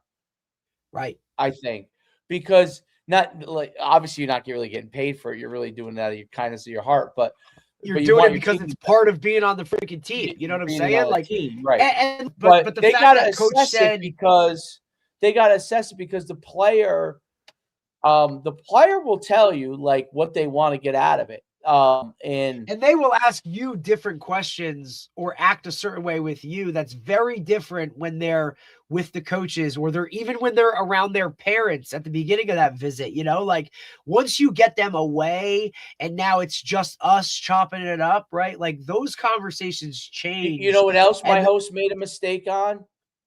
He didn't get you drunk. It wasn't his fault. They came in there as O linemen. They were O linemen. And they were drinking beers. Yeah. Okay. And you're talking to a guy who's a tailback, like much like you, who thought he was handsomer than everybody. Like, I'm just saying how I was, right? Thought I was better looking. Thought I was really smart. I was the star of his high school, and they were drinking beers in the room, talking about fat chicks. That's what they were talking about. And like, and I was immediately like that. Someone would turn somebody right off. Or look, I was like, what? There were guys that like went on those visits and didn't want to drink, right? And like, if you said like, oh, come on, bro, like, you know what I mean? Or I didn't really drink back then.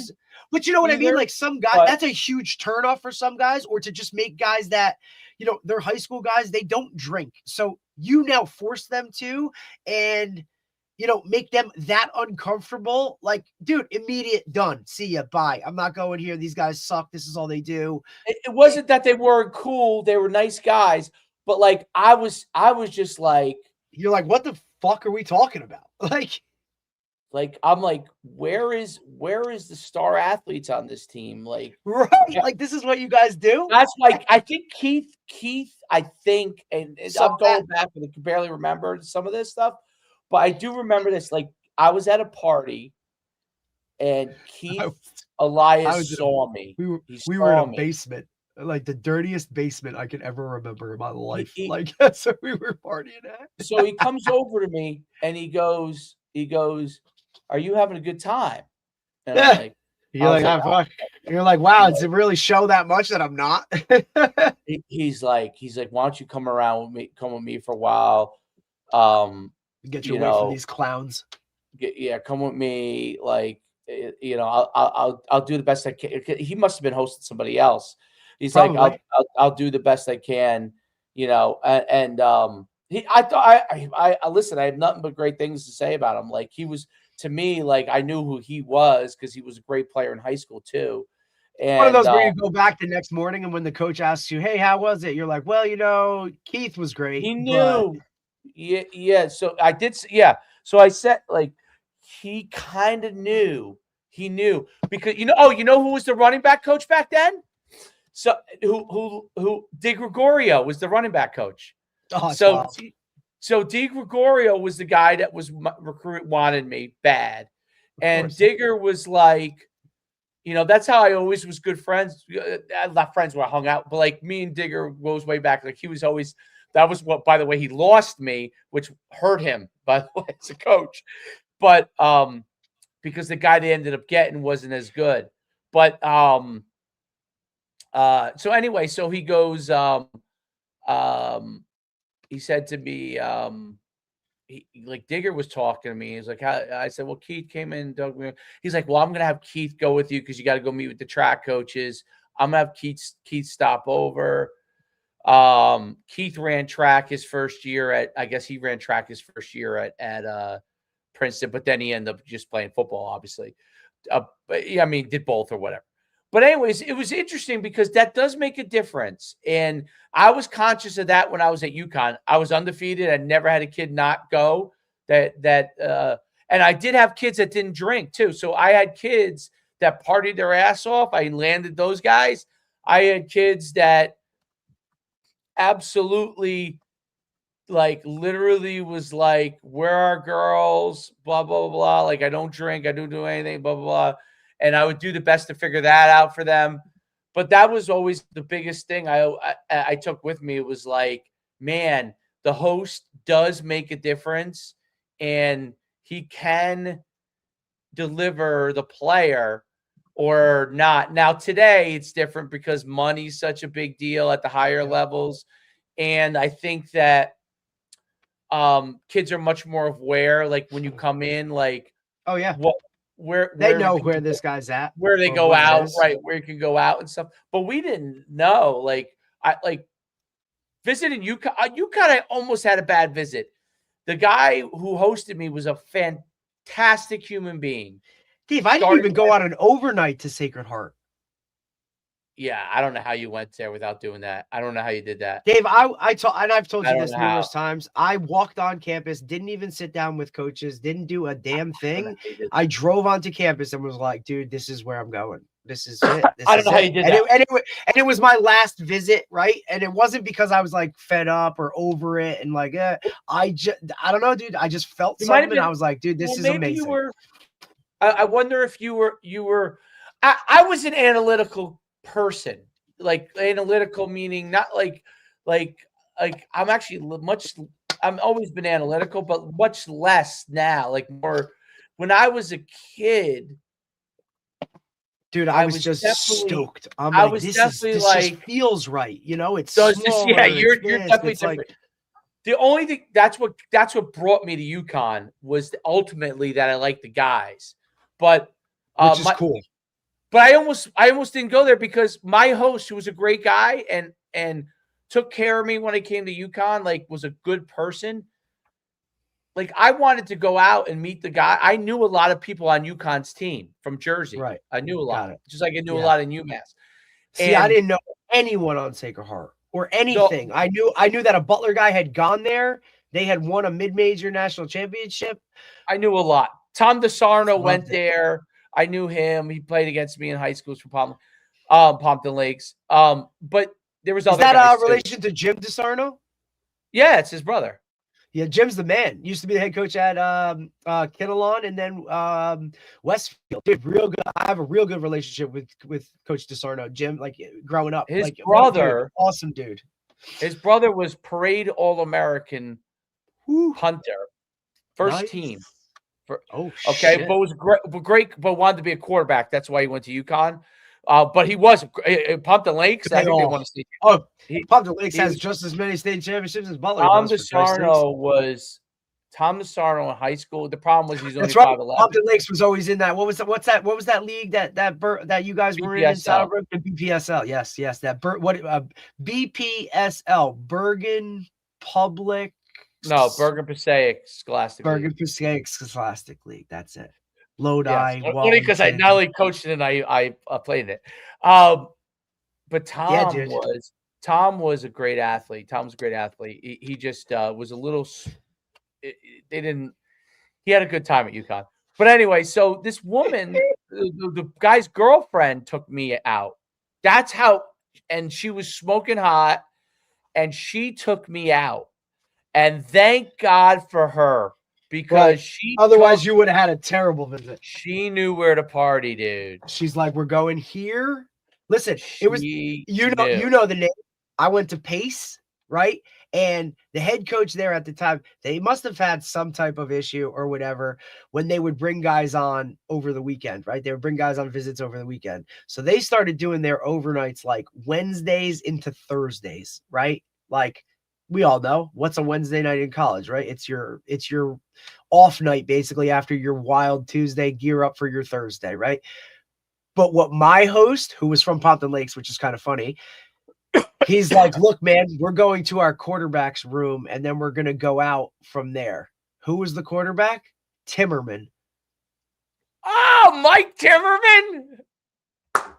He's like, buddy, That's my man. He's like, I'm just telling you, like, I'm really not this guy, but you're going to hang with Timmerman, and I promise you, even though it's a Wednesday, dude, we're going to, like, you're going to have a good time. Like, and I walked in the room, and Timmerman was, like, gaming up, and he had his girlfriend was there, and there were 3 of her friends there, and it was she from Stouterbrook, his girlfriend? Couldn't tell you, no recollection of it whatsoever, but I knew there was way more females. From Stouterbrook. There was way more females in that room than there were beds, doors, couches, whatever it was, and it was like I walked in like, all right, this dude was the man. Like, we're gonna have a good night, bro, and don't get and put like I obviously it didn't end up going there because it sure as hell wasn't the right fit, but kudos to those dudes. Like, they did it right. He was wild, bro. He's like, and he even prefaced the night. He's like, look, I'm going to tell you right now, you're going to end up communicating with my girlfriend more than me because, buddy, I don't have class on Thursdays. You don't know what that is at that point. If you're like, all right. And let me just tell you, like, I saw him at the end of the visit after the next day. I sure as hell didn't see him very much that night. But it was like, but they set it up right? Like, even within the parameters of like, look, I know what you're coming here or what I want to show you and experience. Like, I don't want to make it like this is just, we just party and do whatever, which some places that's really what it was. Like, they overhauled on showing you a good time when, look, that's not balance. Yeah. Like, that wasn't what I was there for about. Like, I want to know, like, hey, dude, like, guys care about football. Like, it matters. Like, I got to do my work because I do want to have a career. You know what I mean? Like, you got to really kind of know. And I used to do that at Sacred Heart. Like, when I would have host guys, like, I'd do some research on it. You know what I mean? Of like, hey, this guy's coming in. He's this, he's that. Like, get as much information as you could because, look, again, like, we took that shit serious. Some guys, they were like, oh, I got to host this guy, or, you know, why is coach asking me to do it? I took it as like, yeah, man, you're the example of what our program is, and you have a standard of this is what I want guys coming in to do. So I took it as like, awesome, like, let's go. I will now fulfill that. It was a challenge to me, and there wasn't one guy that I hosted that didn't end up signing and coming. Like, I left, but he didn't. You know, it just happened. It was kind of funny though, and I think I've told you this story of the kid I hosted at Sacred Heart was a year under me, and he was a quarterback from Cresskill, and we had beat them my senior year in the first round, and I picked 6 them for like 100-yard touchdown. Dude, he walks in the room, and my roommate who went to high school with me has on our fucking highlight tape. And he's like, hey, man, why don't you check this out? Like, bam. And he shows this play of him throwing me the pick 6. He's like, look, you guys already have a relationship. You threw a better ball to your host than you did when I'm like, bro, this ain't the way to land this fucking kid. Like, what are we doing here? But it was just funny, you know, because they always tried to, if it was a Jersey guy coming on campus, like, hey, we're going to put a Jersey guy or something of that nature. But I loved hosting, even at Montclair where we didn't do overnights, but hey, can you take this guy around campus? Can you do this? Like, I don't know if that was like the coach in me that was already starting to show it. You know what I mean? Like, but I enjoyed hosting recruits that were coming on campus, and it was fun. Not selling it, but like, dude, this is what this place is. If it's not for you, cool, but you're going to get a little bit more here. I just love that aspect of it. I guess maybe because I always had good hosts. Whether it was a day visit, whether it was whatever, shit, the guy that went to Montclair State, he's now like a big time strength coach. He was at LSU. He was at Ole Miss. Like, he hosted me on my original visit to Montclair State and walked me around and was like, hey man, like, this place is sick. And I'm like, yeah, but I'm not coming here. That's how the world works, right? Like, end up, everything like, works out. That's the truth of it all. And the only reason I even considered Montclair State when I came back, because I was going to be done with football, was because after my junior year, Coach G, who had known my father from playing at William Patterson, right? Like, Right. had come to our playoff game and watched me play in a playoff game, and literally a handwritten note that said, look, Derek is a higher, like, he is not a D3 player. He's above that. But if something ever worked out where he's home or he wants a place, like, he can come to Montclair State. And that was the only freaking guy that ever did that. And that was where that relationship with a coach of him just going a little bit extra, like, just changed the name of the game for me. And it was like, look, I know I'll be taken care of off the field because of the situation and whatnot of, you know, all that things that meant, like, had me come, like, the reason I transferred out, right? Like, I knew he would understand that stuff. And it wasn't just going to be like, oh, you're only a football player. It was like, you're a human. And you know what? Like, you can come here and still do both, you know? So just those little relationships, man. Like, and Coach Goff talked about it, right? Like, still having that transparency, still going to see coaches and talk to guys face to face. Like, we don't see a lot of that. Well, I do think that because technology is going to eventually give you almost possible. Like, I wonder if the in-home visit is, like, even a thing anymore, Dave. You know what I mean? Like, that they definitely do. They definitely, you know, but it's probably for your highest of your high guys, right? Because technology is going to give you almost perfect information on a as long player. as you plug in perfect information. Yeah, although eventually it's going to just do it, which is why visiting them is going to become more important, because if everybody can get access to all the good information, you have to know what fits for your program, right? So absolutely. So that way, you know, it's almost like at first you had an advantage using technology, right? Versus other guys. But now anybody that used technology was ahead of the game. Right.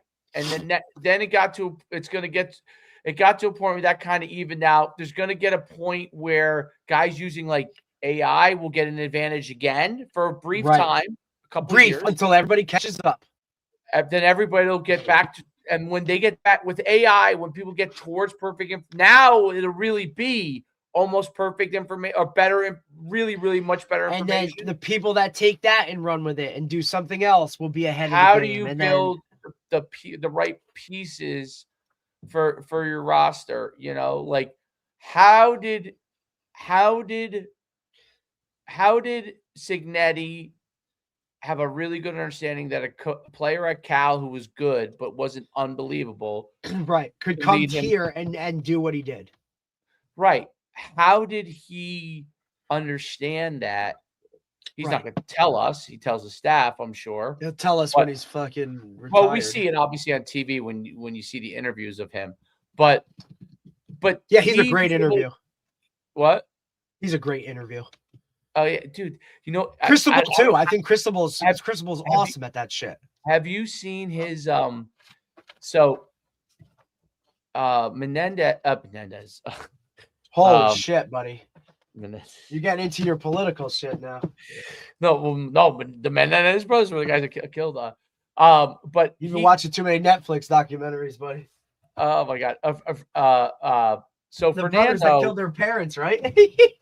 yes. So Fernando, your bloodline's betrayal's coming out, man. yes. That's we already did it. We already did that with them. And that's the Cooley's the guy you do that with, right? Like, not to get off, like, totally off track, but like Cooley, right? Cooley, oh yeah. Because I talked to Frank Joffrey yesterday, who's obviously coached at UConn for all those years. Dude, he referenced your buddy. He goes, dude. Oh yeah, he knows Cooley. He goes, does Schumann know like how crazy that guy is? I'm like, absolutely, dude. Like, I'm like 100%. He knows everything that he gets when he gets there. He goes, that dude's wild. I'm like, oh yeah, like absolutely. It was just funny. It was just funny. Completely. He by the way, if he was my host at any college, I would have never went. So, no way. But there were probably guys that he hosted that were better fits that, you know, but yeah, if he was my host, there would be no way. I would have probably laughed a lot though, but I would have been like, how you going there? You'd be like, I can't believe you just said that. What's that? You'd be a lot of like, I can't believe you just said that. type of Yeah, situation. yeah. I would have laughed. I would have been laughing. I'd be like, this guy's crazy. But I would have been like, I ain't going here. But the what was I gonna say? At the same time that I do really like him, but I would know that like how my 18-year-old brain would have worked. I would have not been that would have been not definitely not something I would have been able to mentally handle. But Right. anyway, so for he has a LinkedIn, Fernando, and he has a LinkedIn, and he actually posts on his LinkedIn as if he's going into the corporate world. So he posted. He actually has a post after the Super Bowl, after the national championship, like this whole long thing post.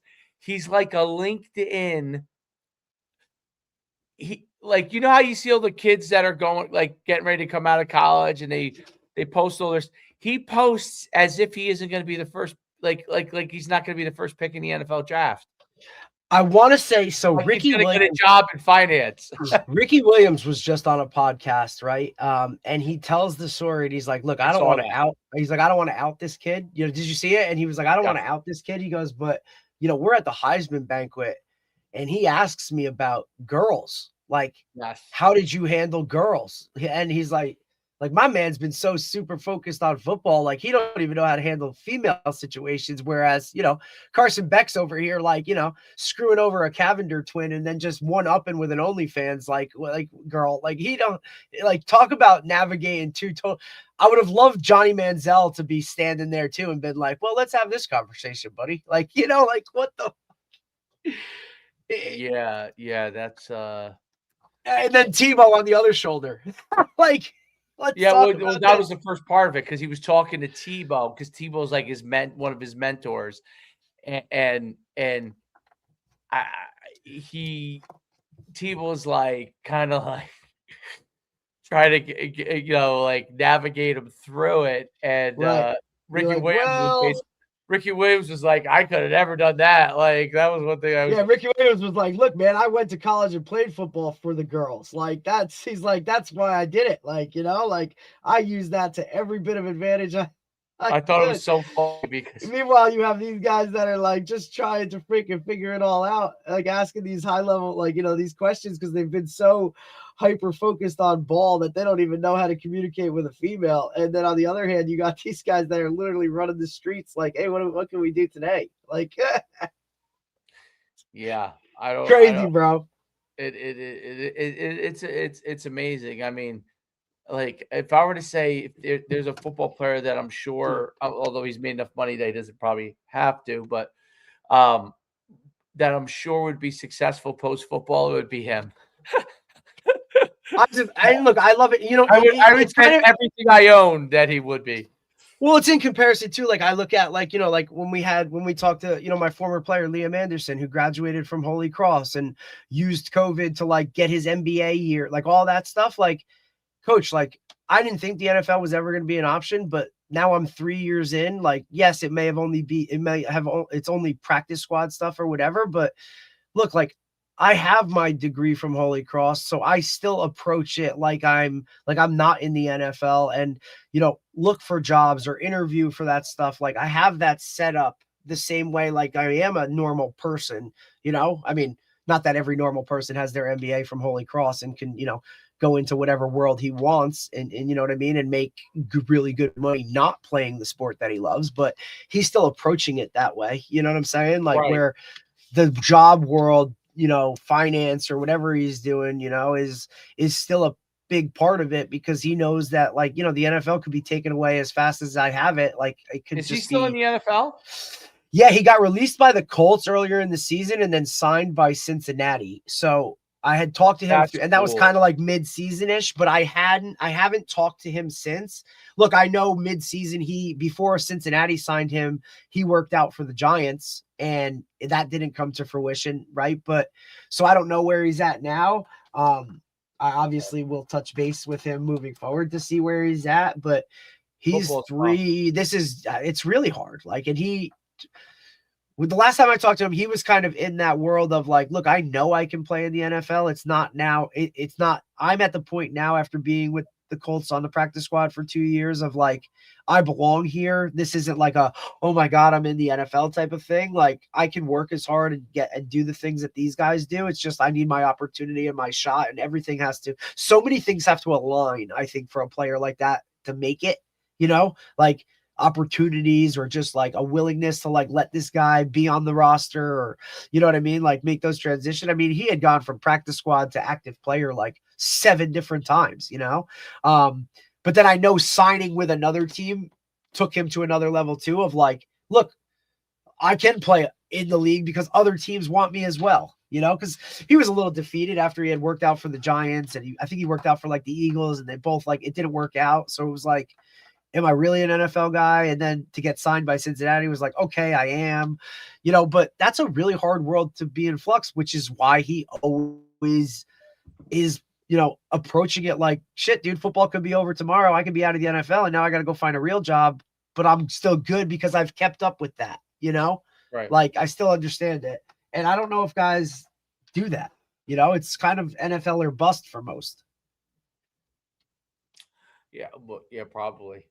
I mean, even like the guys you represented, right? That were like maybe a late round draft pick or a practice squad guy or signed as a free agent. Like, you know what I mean? Like some of those guys, it's like, dude, like what else is there beyond football? And some of those guys throw their hands up and they're like, what do you mean? Like, I don't know. Cause I've never focused anything other than that, Whereas you have guys like, freaking Mendoza, who's keeping his LinkedIn profile up. Like he's not going to be the, first quarterback off the board. Which is, yeah. Although he's probably making more money NIL than he will doing with that contract, but that's a whole different podcast. Yeah, I wonder if, I mean, he's. Or I wonder if he's right now being his brother's agent to find a spot for him, since he's. I thought he's going to Georgia Tech, his brother. No, I know. I'm just like laughing at the, you know what I mean? It's like, hey, I'll be my brother's backup, but like, okay, we just won a national championship, so I'm out. Also because Indiana's bringing in what? Who did they got? They got a high level quarterback, right? The TCU quarterback, I think maybe, or one of those high guys, TCU. Like high portal guys. Yeah. I thought this was interesting because I talked to our buddy that was on. He was the D-line coach at West Virginia. Then this year he spent with Penn State. Andrew Jackson, who now is the assistant D-line at Tennessee. He just got this gig this year. And we talked about the portal, and we were talking about the portal and all that kind of stuff because I posted the three positions that the most guys in the portal were, right? And it was, DB, wide out, D-line. And he's like, look, it's because those are the 3 positions that pay the most, no doubt. And we were just going back and forth a little bit. And he was like, look, man, like if there's one thing, it's like, I wish there was something that would keep those guys there for a couple years. And I thought this was the main thing that I thought was really interesting that he said. He goes, look, if you're going like from FCS to like Power 4 or Power 5, whatever we want to call it, those bigger schools should have to pay the FCS schools something for you to leave to go there. And I thought that was really interesting. Like, okay, obviously if they're in the portal, they're not affiliated, almost like a buyout. Yes. Like, hey, you want to leave Monmouth and go to Rutgers? All right, but that's what a lot of Division I's do have that. So what do they call it? Like, what is it? Because it's not called a buyout. That's the issue that the Duke player that wants to go to Miami, Mensa, the quarterback, Duke is suing him because they said he does not have a buyout, like breached his contract, and his contract says no one else can represent him for NIL other than Duke. So I'll tell you this: before you're in a contract with people from Duke, you might want to look at that damn thing. I mean, because if you think they're not buttoned up when it comes to like, no, you don't think they're going to be buttoned up? Are you kidding me? Like at least And look, you know what's funny? This is funny too. To reference, so the head strength coach at Duke right now, David Feely, is a Brick grad. Like he's from Brick Township, 100%. Like he's from Brick Township. He was at Miami for a little bit, right? Like he's the strength coach at Duke. Like you would think I would be able to shoot this guy a message and be like, buddy, can we have a conversation about like what we're doing? Like, like hardest guy to get in touch with, I guess. Like I've even tried to like, hey, you played with him. Can you like talk to him? Like, I mean, his name is on the board in our weight room. I don't know. I don't think he went to Duke. I really don't. I don't think he went there. I think I don't know if he even played, Dave. I think he's like just a strength guy. I don't know. I really haven't done much research because I'm more like, come on, man. Like, I'd love to talk to you, dude. Like here I am talking to Tony Holler and doing all this other shit and talking to like all these. Like, he's an assistant. He's a sports report. I think he was at yeah, you know how the titles work, dude. Like assistant director of sports performance, which is it's what everybody's S&C is. You know what I mean? Like, and I know he's had like he was at Temple for a little while. Coach of the year. Yeah, dude, he's been like a high level dude. Like that's why I'm like, hey, can we have a conversation? I'll tell you, I did talk to like moving forward with this podcast and whatnot, dude. Like played at Plymouth State. There we go. Division 3. I talked to another guy yesterday who Tony had on his podcast. And it was really cool conversation because obviously he's a Feed the Cats guy. Nick Gondu, how the hell do I say his last name? Gundudi, I think it is. He's a head coach in Texas, right? But he's like a Feed the Cats guy, doing all that kind of stuff. Was going to speak at the symposium and whatnot.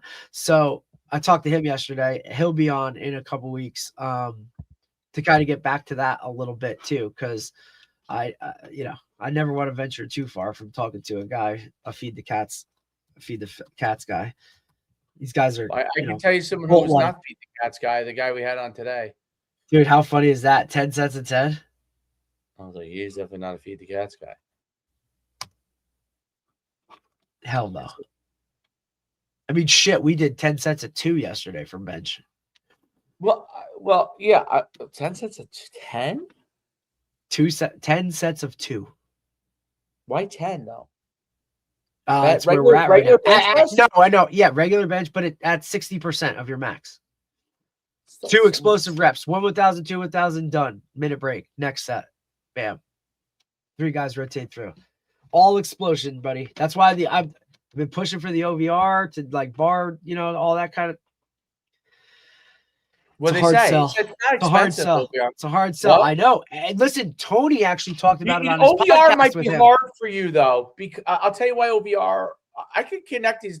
It might be too expensive for the other one. The other thing, there's something that would probably be better for you guys than OVR. It's called. Oh God, I almost bought it, but I just thought for me and Troy that's too much. It's the cost is the same no matter team. Dave, I'm telling you right now, it's called It's again. I'm sorry. No, I'm saying Tony on his podcast talked about OVR because of the price point. He's like, buddy, you can get 6 gates for whatever it is, and then he just kind of went. And the guy that I'm talking about, Nick Guapo has it in his facility, OVR. Right, but because Nick, I use it with my kids. We timed them in his flying 10s. He's at Klein High School outside of Houston. He's the head coach there. He's also the AD. So I was like, dude, that's a really cool gig. So what did they say when you mentioned OVR? So Tony mentioned OVR, right? Because he was obviously referencing like, hey, if you have this many guys, you need 6 gates, and OVR does a really good job with their price point and whatever. And then they also have the vert mat, which is like a big thing,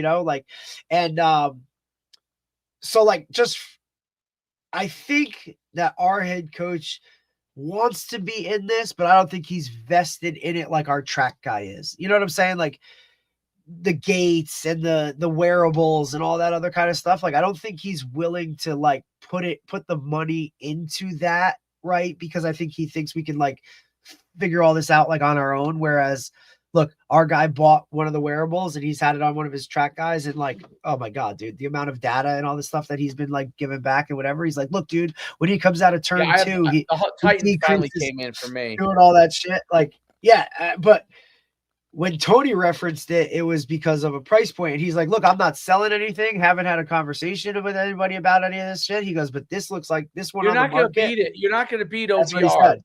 Exactly what he said. For the price point, what you need to get, you actually can get miles per hour out of it, even though it's not equipped. Right. It's kind of probably an approximated, I'm guessing. But so I'm going to give you a good example. And maybe you can clip this, okay? Like this part, and maybe show your coach, or some people don't change it. So some people don't change no matter what you tell them. OVR sprint, okay. So I have 4 gates. I have 4, okay. Reason why Tony says 6 is because you could do a split, right? Okay, so if you're running, but he also said 3 lines. 3 like lines. 2 gate. Like I'm guessing. I'm guessing 2 gates. 1 at the start, 1 at the finish. Right? That's what I'm guessing. So I'm thinking that's why he said 6, because now you can have 3 lines with a starting gate and a finish that's gate. gonna be expensive. Listen, this is where I would start. But I think he said OVR was still under 1,500. Here's where I would start. I paid two something per gate. I think it was. Derek, so 500 for a you guys pair. should just, if you were going to do anything, you should do this. Okay, get the coach's pack. All right, it's like $500 or $600. It gives you the starting line and finish line, basically. So the two here and the 2 at the end. Okay, so you could do any flying 10s, 40-yard dash, pro shuttle, anything. Okay, any of that stuff. You get the jump. It's called, what does he call it? He calls it the jump, OVR jump, okay, for the vertical jump. It gives you the OVR velocity, which is where you attach it to the and then it gives you the mounts with it too, okay? So that's the one where you attach to the bar. I think anyone who's skeptical should start there, because what happens is if you spend too much money, this is where I think Tony can get whatever he wants, right?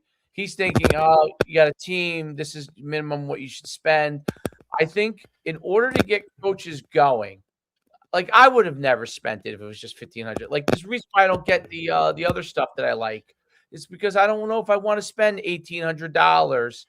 You know what I mean? Yeah, you know what I'm saying? It's not that I couldn't do it. It's just that I just don't know that I want to just do it, and I only end up using it a handful of times. Okay, so what OVR is great for is that, you know what? If you only end up using it a handful of times, you would have gotten money's worth. It's not the end of the world, right? Right. So the problem with a lot of the other stuff is if your coach isn't truly invested, then you end up throwing money away and it ends up sitting there, and then everybody's upset. Okay, that's why I look at it like you get the coach's pack, and this is me using OVR. I can tell you the good and the bad of OVR. I think OVR is phenomenal. Okay, for you to just get all the stuff done that you need to get done. Now, the tracking of each individual, it only gives you with when you buy like the gates for one, it only gives you the account for one. You can't you got to go. You would have to set up multiple accounts for each person. You know what I'm saying? And then it would go in and out, which I don't like. He said he's working on it. I asked him a bunch of questions on this stuff. I said, listen, this sucks for my team. Like I got to write down the fucking numbers because he doesn't have a cloud or anything. No, it's in the cloud, but it doesn't tag to each person. So got it. Yeah, Tony was referencing something along those lines of something about a cloud and how it was. I'd have to re-listen to it. So for an individual, I think OVR is really made right now mostly for individuals. Okay, so me using it with Troy, for example. Oh, it's phenomenal then. It's phenomenal, okay? But I used it with my team. So I did it. I just ran it like I run a combine. I got all the I did it in 10. I did the flying 10s. They each did 2 flying 10s, Derek. They each did 2 flying 10s, which was 20 kids in 10 minutes. Yeah, absolutely. Okay, so that means 40 total reps, flying 10s. I set it up, and I told the kids that you can set it up where you can hold them in the gate, or flying 10s are great, or flying 20s, because they just sprint, and then as soon as they break the gate, the time starts, and then it stops when they come through, and then the next kid's just waiting, right?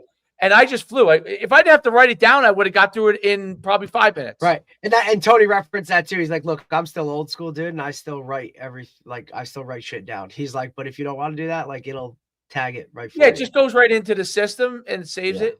But I don't know who's who. They're in line. You know what I mean? I had to write like John 1.98.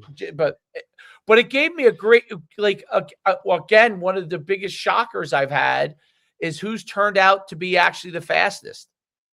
It's my shocker. Now, JJ wasn't there. He's really the fastest. But and I know who the other, a couple other kids weren't there that day, and they might be a little bit faster. But the kid who's turned out to I knew he's fast, but I didn't know he was that fast and could jump that high, is this one kid who just starting that second half of the year for me. Okay. Just because I saw him in flag and he took off. And I was like, oh, is a 44.4 triple jumper good? Yeah. 44.4. Yeah. 44.4. Tony posted a kid that's 44.4 triple jumper going 29 feet. Here's another one. He posted a 10.4 broad jump. That's very good. That's real good. I always love going through some of these things where they is that a 3 jump broad jump 29 feet? No, the broad jump is a standing bam. Or no, 20. I'm gonna say the 10.4 broad jump is a standing whatever. The triple jump is 29. Yeah, I think that's 29. Standing triple jump. Standing triple jump. He won 29. Yes. Yeah. I just love always scrolling through Tony's shit because, their in-person symposium got canceled this weekend because of this monster whatever that's coming. The OVR is perfect as eventually you might get that, and then you're like, oh, I want Dasher, which has all but Dasher is much more expensive. But OVR is great, dude. If you could video I didn't do that with the 10s because I'm running it myself, but I could have videoed all the 10s too with OVR. So you could video all the workouts. It has a video and it shows the numbers on there. What I wanted to tell you, which is really amazing about it, because I want to go in here real quick. And I could export the data. I could So let me go into the velocity. I love that you told Goff too. You're like, buddy, I could do that for you in 30 seconds and for free. So let me know. Yeah, I have a scraper. The Dave always comes out at some point in a lot of these podcasts where you just can't help yourself and you're like, dude, what the you just have to let it fly of what do we do? What are you doing? You're making something so hard and it doesn't have to be. That comes out in our podcast so much more with you. Every now and then, I'm like, I just love it because I'm like, oh, there it is. I can almost I could probably go back on most podcasts and be like, this is where Dave just hit his limit. And he was like, fucking hey, buddy, here you go. I could just do this for you. It's so funny. I got this for free. I'm like, dude, I've been doing this shit for I'll run it. I'll send it. Give me what your username is. I'll run it. Yeah. And then it takes a couple hours to get. I'll go through it. I'll have AI find out all the prospects. That's why I said that shit to you, because I was like, I just thought it was funny. And then when you got into what's your off season look like, and he's like, yeah, we just did 10 sets of 10. I'm like, fuck, I said Dave's gonna take this one of two ways, or he's just gonna let it go and be I just let it go. Next conversation, next part of it. I'm like, okay, 10 sets of 10. I'm like, yeah, I bet you half that fucking roster was throwing up, dude. These kids don't know what 10 sets of 10 is. I was like, why don't you have them go out there and run 16 110s or a 300-yard shuttle? Fuck it, right? Why not? Go run 20 gassers, dude. Let me know how you end up. Oh shit. I was like, oh man. I was like, listen. They must not have any options. Before we get off and whatnot, I had a kid today who I had messaged a while back, and he obviously apologized. He's like, hey, sorry, just saw this message. He is the offensive line coach at Johns Hopkins, and you coached him as a special teams coordinator. Yeah. Cravani. So he's like, yeah, I want to come on and talk to Coach Chu. Like, Cravani's the man. So he's coming on. I'm gonna set something up. I'm gonna set something up. And he'll be on. Probably the second week of February now. We're at least. Listen, you get Cravani on. I got. I'm like, oh, where did he coach you? Riverdale? And he's like, no, Old Japan. I'm like, oh, one of the two. I said, Dave's only been an assistant at 2 fucking places. I said, I was a 50-50. I was like a 50. I don't even fucking count that. Like, you know what I'm saying? I don't even count that for you. I was like, you know, but I said, look, like, I'm sure he'd love to talk to you. Whatever. I was just funny. I'm like, here we go.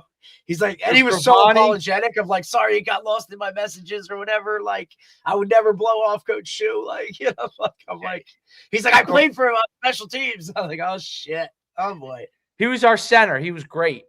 And he was our nose guard. He's probably skinny now. He's probably skinny. Oh yeah, he is 100%. But I'm saying, like, dude, his recruiting areas. Holy shit, dude. Jersey, New York, Connecticut, Massachusetts, Rhode Island, Vermont, New Hampshire, Maine, Missouri, and Utah. He's got all 10 of those states for Johns Hopkins. Had Brock. Brock was his guy. Well, that's what I said. Like, I also referenced, like, hey, your running back right now is a product of our environment. Like, and I'm sure you're enjoying having him. Oh yeah, he played a lot this year.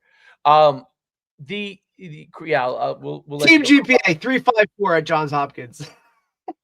Cravani is let me tell you something. He's going to be fantastic. And I'll give you a couple of tidbits before it's just so funny. Number one, circle around, circle back. It's just great. Number one, Cravani. Okay. Cravani's father's very successful builder, but not just a builder of houses. He's not a builder of houses. He builds skyscrapers. Okay. Skyscrapers.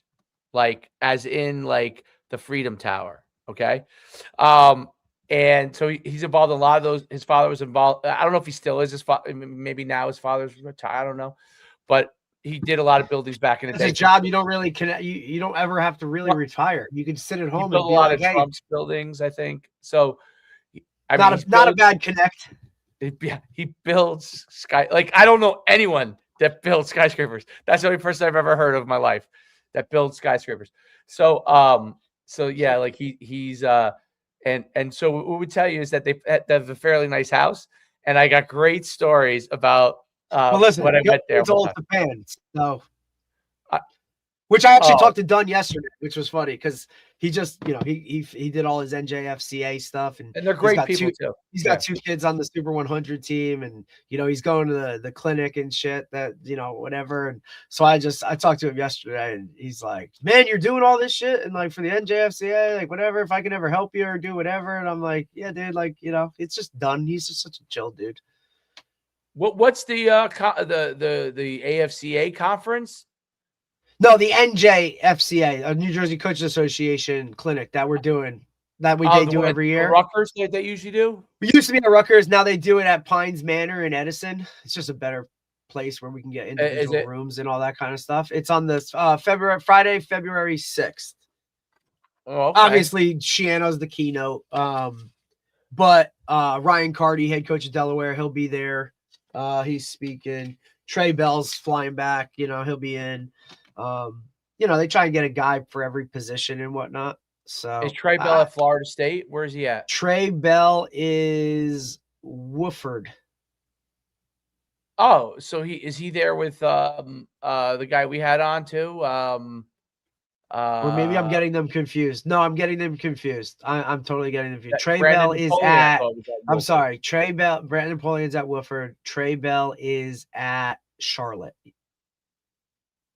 Okay. Yeah, it was with Biff and then got retained. I mean, look, the Bells are living life. The young kid just won a national championship in Indiana. You're like, that's pretty cool, Like, Marion Bell was at every playoff game. He was at the national championship. Like, is Marion Bell still at the same place? Yep, he's I think it's like Marion High School or something in Georgia, and he's Oh, that's a different high school then. Because I think he no, was I think wherever it was, then he I'm was at wrong like on the name. Northwest something before. Then I'm wrong because he's still at the same school down in Georgia. Oh, And, okay. but you know, I look, those Georgia schools pay nice. Yeah, that was a bold move. It worked out great. And that's what I said to him, like, buddy, like, congratulations to you, because as a guy as established as you were in the state as a head coach, right? And kind of like, we're good here, to up and move your entire family and kid to Georgia to roll the dice and play at Grayson, which is, you know, the equivalent of a Bergen Catholic here in Jersey, and to put your kid in a better situation, to see it work out like that. And even look, we know for a while, like he explained it, like the whole LSU offer, and then it really wasn't an offer and it wasn't there when he went to go take it, and now have to kind of pivot and pick Indiana, and then for it to end up here as a national champion. Like, look, your kid's not a starter yet, but he's running around on all the special teams doing all that stuff. He's a young puppy still, but to just make that move in itself for you, like, dude, that's amazing. You know what I mean? Like, you got to have some balls to do that, you know? Yeah, absolutely. I mean, think about it. That would be like you in 2 years moving to Troy and your family to somewhere and have Troy do that. You know what I mean? Like, it's a bold ass move. Well, yeah, I mean, dude, I've gotten in Nicole's ear enough that the other day she said to me, she said, we're not competing with everybody around here. We're competing with the whole country. I said, whoo, Nicole. You're like, hey, Quest Diagnostics has places all over the country. I said, well, because we're getting better, and you know, like the taxes are way different outside of Jersey, girl. Like, shit. Everything's 2 steps over, what 1 step back. Like, take it with a grain of salt, kids, buddy. like, at least she like is all in. Well, when he's like, you know, he doesn't want, all of a sudden doesn't want to do it, you know, then, you know, I get in a little argument, and then I get frustrated. I just go to the gym, and I'm like, well, if you're not going to work out, I'll go work out. You're right. Like, hey, I'm paying all this money for Lifetime. Might as well go. Like, exactly. I'll do your workout at Lifetime. And then I'll sit in the sauna and listen to all these just feel better about myself. Yeah, I'll sit in the sauna and listen to all these rich guys bitch about how much money they're losing. Like, and meanwhile, we're like, God help us. I'll just feel a lot better about myself. And then, but I built. I'm very proud of myself. I built a rack. By the way, nice. It took a lot longer than I thought it would, but I built a rack. It actually it ain't easy. It's cool because, you know, I just wanted an overall place that we don't have to go to a facility. We don't have to go to a facility. Like, you know what I'm saying? Like, we can, if we want to go train. But I see, but like, you don't want to be held to that. I don't. Yeah, and sometimes you don't have time because like this 100%, dude. He's doing 1,000 things now to go. So let me get a 10-minute workout here. Yeah, hey, buddy, go into the garage, get the 10 minutes this weekend. Hey, buddy, like, we ain't going anywhere with a foot of snow. Go get a workout in. We're still good. See, now you can go play fucking roadblocks. Like, Lifetime Fitness has, it's dude, crazy. That place is insane. It's insane. So I started using, like, I had him on the motorized treadmill to like get like some strength stuff, which is and speed stuff, which is pretty cool for leg movement. But the regular treadmill they have, I don't know what brand it is, because it says Lifetime Fitness on it. But I was doing it, and it's crazy what these things have now. Dude. So you could go on there, and you know how you push like a sled? Yeah. You could go sled mode on it, okay? And it works like a sled, just because I was doing it because I was working out. Insane. And it measures your output, okay? And you can increase your output each rep, and it measures how much force you're generating and how many miles per hour you're going. So it acts almost like a non-motorized treadmill if you wanted to, which is, Derek, that's crazy, dude. The fact that those places have any of that. You don't have to go to a train. I mean, if you have you don't have to go to Parisi. coaching, you don't. No, it's dude, it's crazy. They have 1 million racks too. It's nicer that we have 1 million boxes there. Like, I mean, I see kids that look like, I don't know if they look like college, like there's some big studly kids that look like college athletes to me that are in there. But you could remember do when these they're home from workouts, school and all that kind of shit. Like, it's awesome. Yeah, you can. You don't have to go to, especially in the winter, wherever. right? And by the way, I think that's such a big deal. Crazy too. But I think that's such a, oh, dude, I still wish we played, bro. Like, they have pickleball. If you remember, I don't play because I don't really have like anyone. I mean, there are people I know that play, but I haven't played really any. I would so have to, like, especially now, dude. Like, I'd have to like, I don't know how you would do it. Be so schedulely. Like, I literally would. It would have to be like 4 a.m. wake ups, go play at 5. You know what I mean? Like, do that. Yeah. It would have to be before the day started ripping and roaring. You know what I mean? Or I'd have to be a late night guy of like, okay, everybody's in bed and now I can go, which I'm not. I would love to, dude. If I could go to sleep at 8:30, 9 o'clock every night, I would do it. Like, and much rather wake up early. You know what I mean? Like, I'm that type of end of it where my wife is total opposite of that. She's a night owl. So it's kind of balance it out. But like, that's the only time I'd be able to like factor it in or do that. You know what I mean? No, it really is amazing though. Like what they have, you know what else they have? Like I wonder why they don't. It's almost like they have the speed school aspect of it. You know what I'm saying? That's what I'm saying. Like, Dave, you know what I mean? Like, almost these gyms, it's almost like, what was that other one that Peyton Manning invested in? They have sleds in there. They have D1, everything. you know what I'm saying? You know how that D1, but like, it's almost like the standalone Parisi schools can't make it by themselves just with that clientele. So they have to have the gym membership people. Right. Or, you know, look, you even see some of these other places that are taking more of the angle of like, all right, this is a bodybuilding gym. And look, here's your posing room. I've seen that, right? Yeah. Like, you have to have almost those 3 entities to hit on every bit of the gym clientele in order to survive. All right. Because not everybody could just be a Planet Fitness, pay and fucking never $10. Yeah. You know, and go to anyone. And then look, we don't have free weights or we don't have, you know what I mean? It's like, there's a thousand things. Retro's cheap, but the retros, the crunches, the Planet Fitness. Like, look, it's why my undergrad working at Spa 23, which was an individualized type of place, like, had evolved and tweaked everything that they needed to do, because a standalone gym of what they were, right, wasn't the thing. It was the chain of whatever it is. And like, that's why they had a pool and they had swim lessons. That's why they used to be racquetball courts all over, and then took them out and only had one thing. They used to have a basketball court, and then they got a Pilates studio, and they added a massage piece to it, right? Like, you kind of got to hit on so many different clienteles. Lifetime does that. I mean, you pay for it. Don't get me wrong. You know what else they have too? So I used it a lot in the beginning, but so not only have all the sauna and all that recovery stuff, right, but they have Normatex, a whole thing of Normatex. You could sit and get Normatex.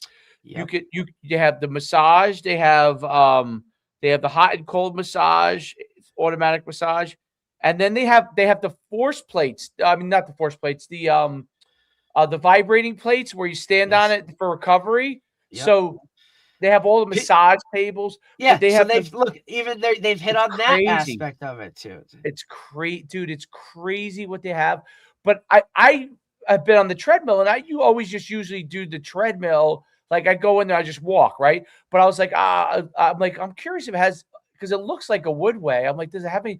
I couldn't believe it. It has it. Like, you could do it as if you have a parachute on your back too. So you could do sprinting. You could choose parachute mode. You could choose the size of your parachute. It creates the force as if you have a parachute on your back. It's not exact, but like, it's pretty damn good. It's pretty close. And you're sprinting like you have a parachute. I'm telling you, it was exhausting, dude. And then it's like you're pushing the sled. They have the sleds down there too, if you want those. But you could use the treadmill as if it's a sled.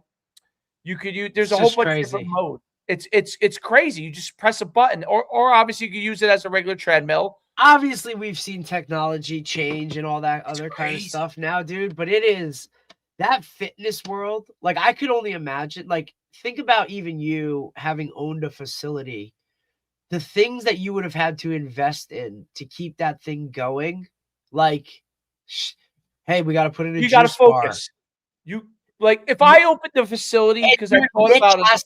your niche has to be a niche that's gonna like work a year round, right? Like where we see a lot of like the seasonal stuff where, you know, obviously every January 1st, if you're a gym owner, it explodes. But in the summer, like nobody wants to be in the gym. They want to be outside or do whatever that shit is, dude. Like it's a really fucking, and that's why I love that I was so tight with my boss back then, who has since obviously expanded. And he's on this whole thing of, he started these Kid Strong gyms.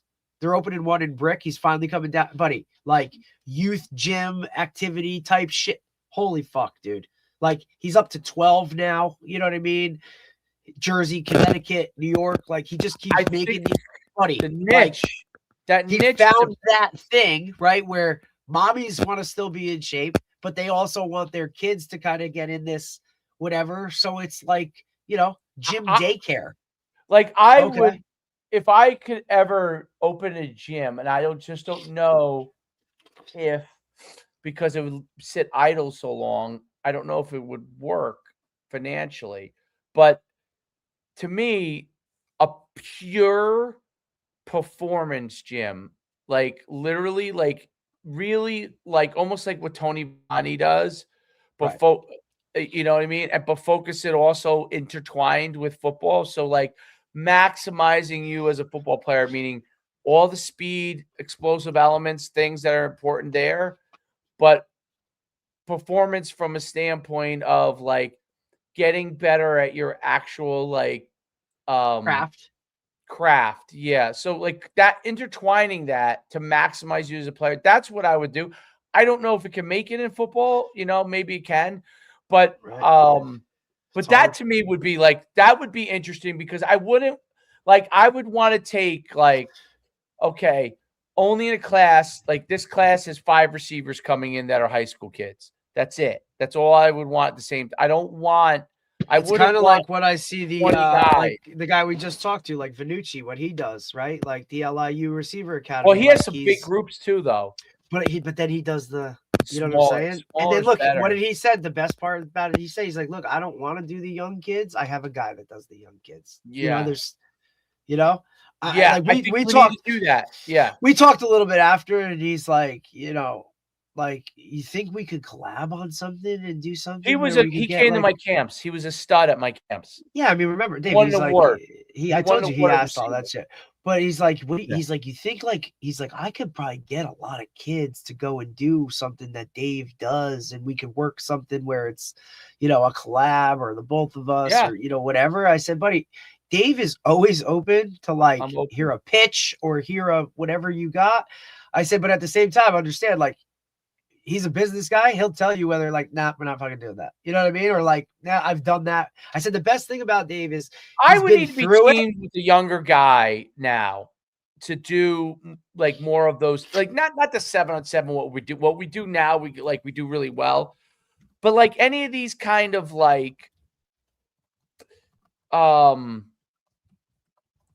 let's say he said, hey, I'd like to do a performance, like really make it something really good. Like I wouldn't do that for me on my own, like, because I don't think, like I would want it to be really well done, but I don't know if I wouldn't, just haven't talked to so many of these parents a lot. Like when I was gonna start the middle school thing again, like come back around, like I may do a camp again, but I'm thinking about how I want to do it. But I don't want to get into the like paying $70. What do I get? You know, like I don't want to. I paid $70. How come my kid? I'm not getting recruited. MVP. Yeah, yeah. I don't want to get any offers off of this. Nah, like if that's what I'm going to be doing, that's not his 40 time. Like, yeah, like no, I'm into getting the time. Fucking laser said. Exactly. Right now I don't even have to do it. It's just what the laser said. But it's I don't want to get into all that stuff because I can't differentiate, even though I know I do a better job, I can't differentiate between me and some other guy. I could put on a great camp, but I'm answering way too many questions about something. So that's Dave. because of the market has shifted so badly, not Right. badly, just greatly shifted. And it shifted so much that it doesn't seem to be worth it from that standpoint. Like I want like kids that want like I like the kids that want to get better, that want to listen, that They're coachable. that are coachable, that I don't want to have to go through every time I explaining over and over again to the parent. I'm almost getting more towards like what's Corfus, like Corfus's mindset, like not because I want to be like that mindset. They're forcing you into that. But I've been kind of in that like I know what I think will get. I know what will get people better. I know what will get them better. Like Tony's, which I don't do exactly but what Tony talked about clicked with me in a sense of like packaged what my thoughts were already in a way that like this is how you get people better, right? Really get them better. I'm not saying there aren't some things that work out really well. But to me, like if you want to get someone to be the very best, like I posted today, I like he's actually the second fastest kid because he got beat. He might be graduating now, but the kid from Duncanville, the sprinter, I posted today his sprint coach. Okay, now I don't know if it's his sprint coach at Duncanville or it's his personal sprint coach because it's hard for me to know nowadays which is which, but he has him on the 1080 machine or the Apex, whatever it is. It looks like one of those machines doing block starts, right? The kid ran 9. I'm not kidding, Derek. 9.89, I think, as a high school in a 100-meter dash. That's insane. So, but the coach was talking about how it was real brief, but I love these things because I'm putting together my own mental library and I'm saving these things that I really think make sense but are simple, right? For people to work on. And maybe it's me helping coaches down the line more, but like Tony's doing something completely different. Like Tony's almost pitching to me his model now, like pitching it. Like I don't want to pitch it. I want it to be customized to the athlete and help them to get best. But there are certain things like the track coach was talking about when guys drive out and start, how he uses the 1080. I think it's a 1080 machine, or it's the one like the guy from Tampa had like Apex. And he says, I have the resistance higher in the beginning and lessens as they come out, which I thought was really interesting, right?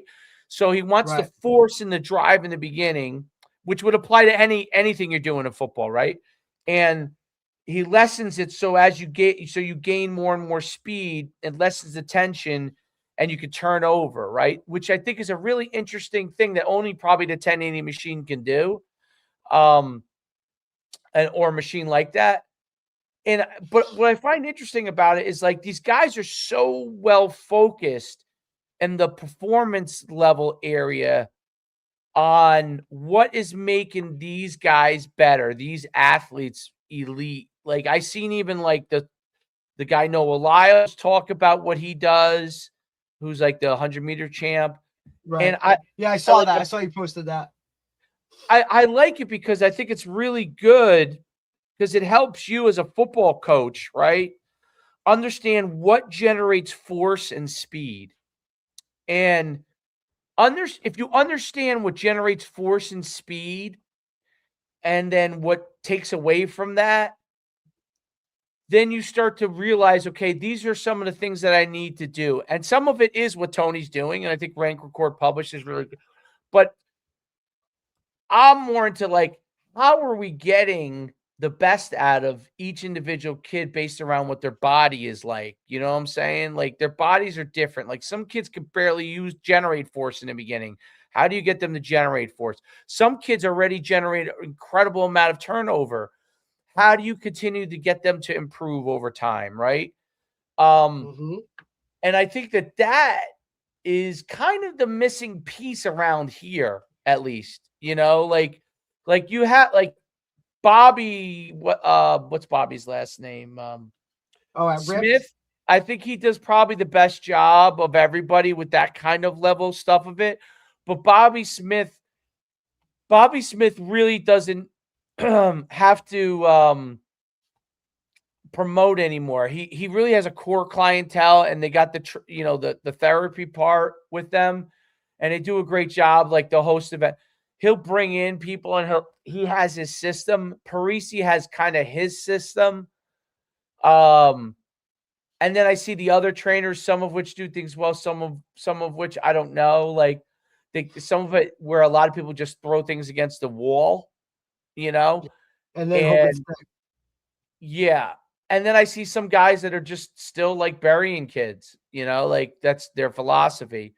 And but to me, it's about how do you maximize these things, working around all the things they're doing and still squeeze it out, right? Because most kids cannot, like in high school, like your high school football player, he might have a certain amount of time he's training, but all of a sudden he runs track or he's running or he plays baseball in the spring. How do you continue to get them better and more explosive with working around their situation and then working around like the lifting? Like the lifting can detract. Like one of the things I'm absolutely. learning is lifting. You've It's got not to know speed. what each position is, right? An 100%. offensive lineman, you It's got to so do this. position specific now, right? And when it comes to weight room and speed, like the separate but similar, like you have to balance it. And you're seeing a lot of guys now say, look, I will take 2 days out of the weight room for sprinting and speed and recovery. Like those things are rising to the top, whereas it used to be strength is the main thing, only thing. Like, not so much. Look at how explosive. Like I'm thinking about the national championship. You got to take NFL players out because they all have customized workouts for them, And right? did you see this along the Every lines? Just NFL player because has listen, your old strength guy that just left with Mora, Tyson Brown. the UConn, you mean? Yeah, I don't know who he is, but yeah, go ahead. He's about to get the Indiana job. He's about to get the Indiana strength speed job. Yeah, I don't know much about him. But As its new strength and conditioning coach before joining Jim Mora, he helped Mora win 18 games the last 2 seasons at UConn. Before UConn, he was the head strength coach at Mississippi State. So he must be a dude, bro. yeah, I think there's two different realms too. Like there's team training, right? Like what do we have to do as a team? And what's difficult about team training and the best strength coaches, speed coaches in the country are those teams that are going to win are going to be the guys that understand this. How do I get the generalization program of what everybody can do at the same time that I'm getting the wide receivers what they need and the defensive tackle what he needs? Because I think at high school that has to start to happen because parents, and rightfully so on this end, if I'm getting all this information, there are parents that are going to be able to get all this information, right? Well, it's all available. You talked about it today, dude. Like it's out there. You just got to go find it or the willingness to want to go find it. You're Like, going to ask a high school coach though, like I would like if a high school coach is getting a lot of kids injured, a lot of kids are getting injured in their program. You're going to have to ask the coach, like, what is your program about? Not football wise. What are you guys doing in the off season to get my kid better and lessen the opportunity for injury?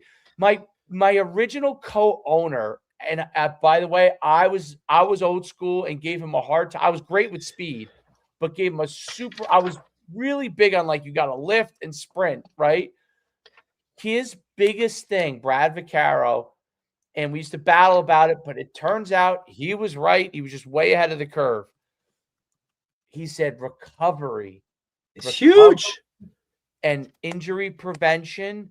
And the more you can work around that and develop them, the better they're going to be. And I was like, he was that guy for us. So I allowed him to run with it, even though I didn't agree with a lot of it at the time. But it turns out he was right. And he was really right because a lot of the things that happen is that, like, when you customize it, they end up performing better because they're less injured. And that was his whole thing way back when. Health. That was his whole thing. That's all these guys talk about now is, if I can keep my team healthy, the best players can be on the play. And that's their equivalent. Sprinting does that because you're pushing the body to the max of what it is with sprinting. And now your body's accustomed to doing that. Not just let's turn it on Friday night.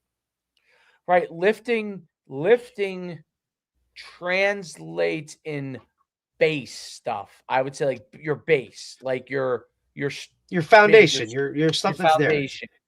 But I guess what's being found out is that in order to get elite level explosion and force, you've got to sprint and jump, and maybe you have to do those things that you're not used to doing. Yes. But that's your lifting. Your lifting is sprinting with resistance, generating force, right? It's crazy. Absolutely. Interesting. Anyway, I'll let you go. Have a great day. All right, buddy. We're back next week. Kobe Rosen, 10 a.m. on Monday. We got Coach Colombo from Immaculata coming on. And then we got a night. We have 2 on Tuesday, actually, 10 a.m. and 8 p.m. I'm really excited for you to talk to the guy at 8 p.m. Jerry Venturino. He used to be the head coach at Jefferson High School. He's since stepped down to coach his sons in youth ball. So he's really, really involved heavily with that, as well as still does a lot of the girls' flag stuff. Like, he's responsible for basically the North-South girls all-star game that they do now. But just his world of high school, stepping away to coach his sons in youth. I think it's going to be a really great conversation between you two, and you're both in the same worlds. So I'm excited for you to talk to him about it. It's interesting. By the way, I went to, and I know you got to run. I went to St. Leo's 7th, 8th grade game yesterday. Watched it. Just out of curiosity, and they played St. Catherine. St. Catherine has, you ready for this? A 7th grader that's 6'6". Yeah. A 6'6", 7th grader, and we won, but our 2 8th graders are 6'1" and 6'2". Right, and you thought they were tall, dude. This kid doesn't even look like he's hit, like, this 6'6" kid doesn't. He hasn't even hit it yet. Oh, dude, he's gonna be 7 feet. It's amazing. I was watching. It's so awesome. Like, it is, like, when you see really, because, like, for us, that still gets us juiced excited, because you're like, man, that kid's gonna guess what? Well, guess where he's gonna go, or whatever it is. I just think that shit's so fun, right? Because most people look at it and they really have no idea. He's a 7th grader. His hand when he's laying it up is right at the rim. Yeah, 7th grader. And the funny thing was the 2 8th graders were a little more mature, right? Because they were older. Yes. Beating them up a little bit. We had 2 8th graders that are like 6'1" and 6'2". Yeah. But it was intense because I can tell you this: our kids didn't back down, and this kid, he was tough. He was skinny, but he was tough. He's like, buddy, you guys want to, you want to screw with me? Like, we're good, but it was a great game. It was. I was like, wow, I can't believe I'm watching the 8th grade game and I'm like into it. They had such I was impressed by our 6'1", 6'2". Like, they were the forward and center, and they were like, I mean, they were dry. I don't know if those kids can dunk, but they must be fairly close because probably in practice they're playing near the rim. Like, their hands are, when they're laying it up, like, their hands look like they're right at the rim. Right. So, it's when someone lays it up and it quickly goes in. Yep, their like, hands he's right there. near the rim. You're like, oh, he's there. Yeah, he's like right near. So when they lay it up, sometimes I'm like, wow, that thing went in quick. Like, you're like, shit. That's the fun stuff, dude. You're like, I was like, Troy, you better drink your milk. Yeah, get ready, buddy. It's awesome. Oh, it's wild stuff. Anyway, I'll see you later, man. Have a let great me know. day. Let me know what's up for the weekend. I'm gonna cancel it. I kind of have to be, because some people are coming. A couple people email me. They're coming from away distance. Yeah, you gotta let them know. Yeah, so I kind of have to, because I don't want to screw those people. Most of the people are local, but so it won't be a big deal anyway. Awesome. All right, man. Yeah. Just let me know. All right. Bye. All right, buddy.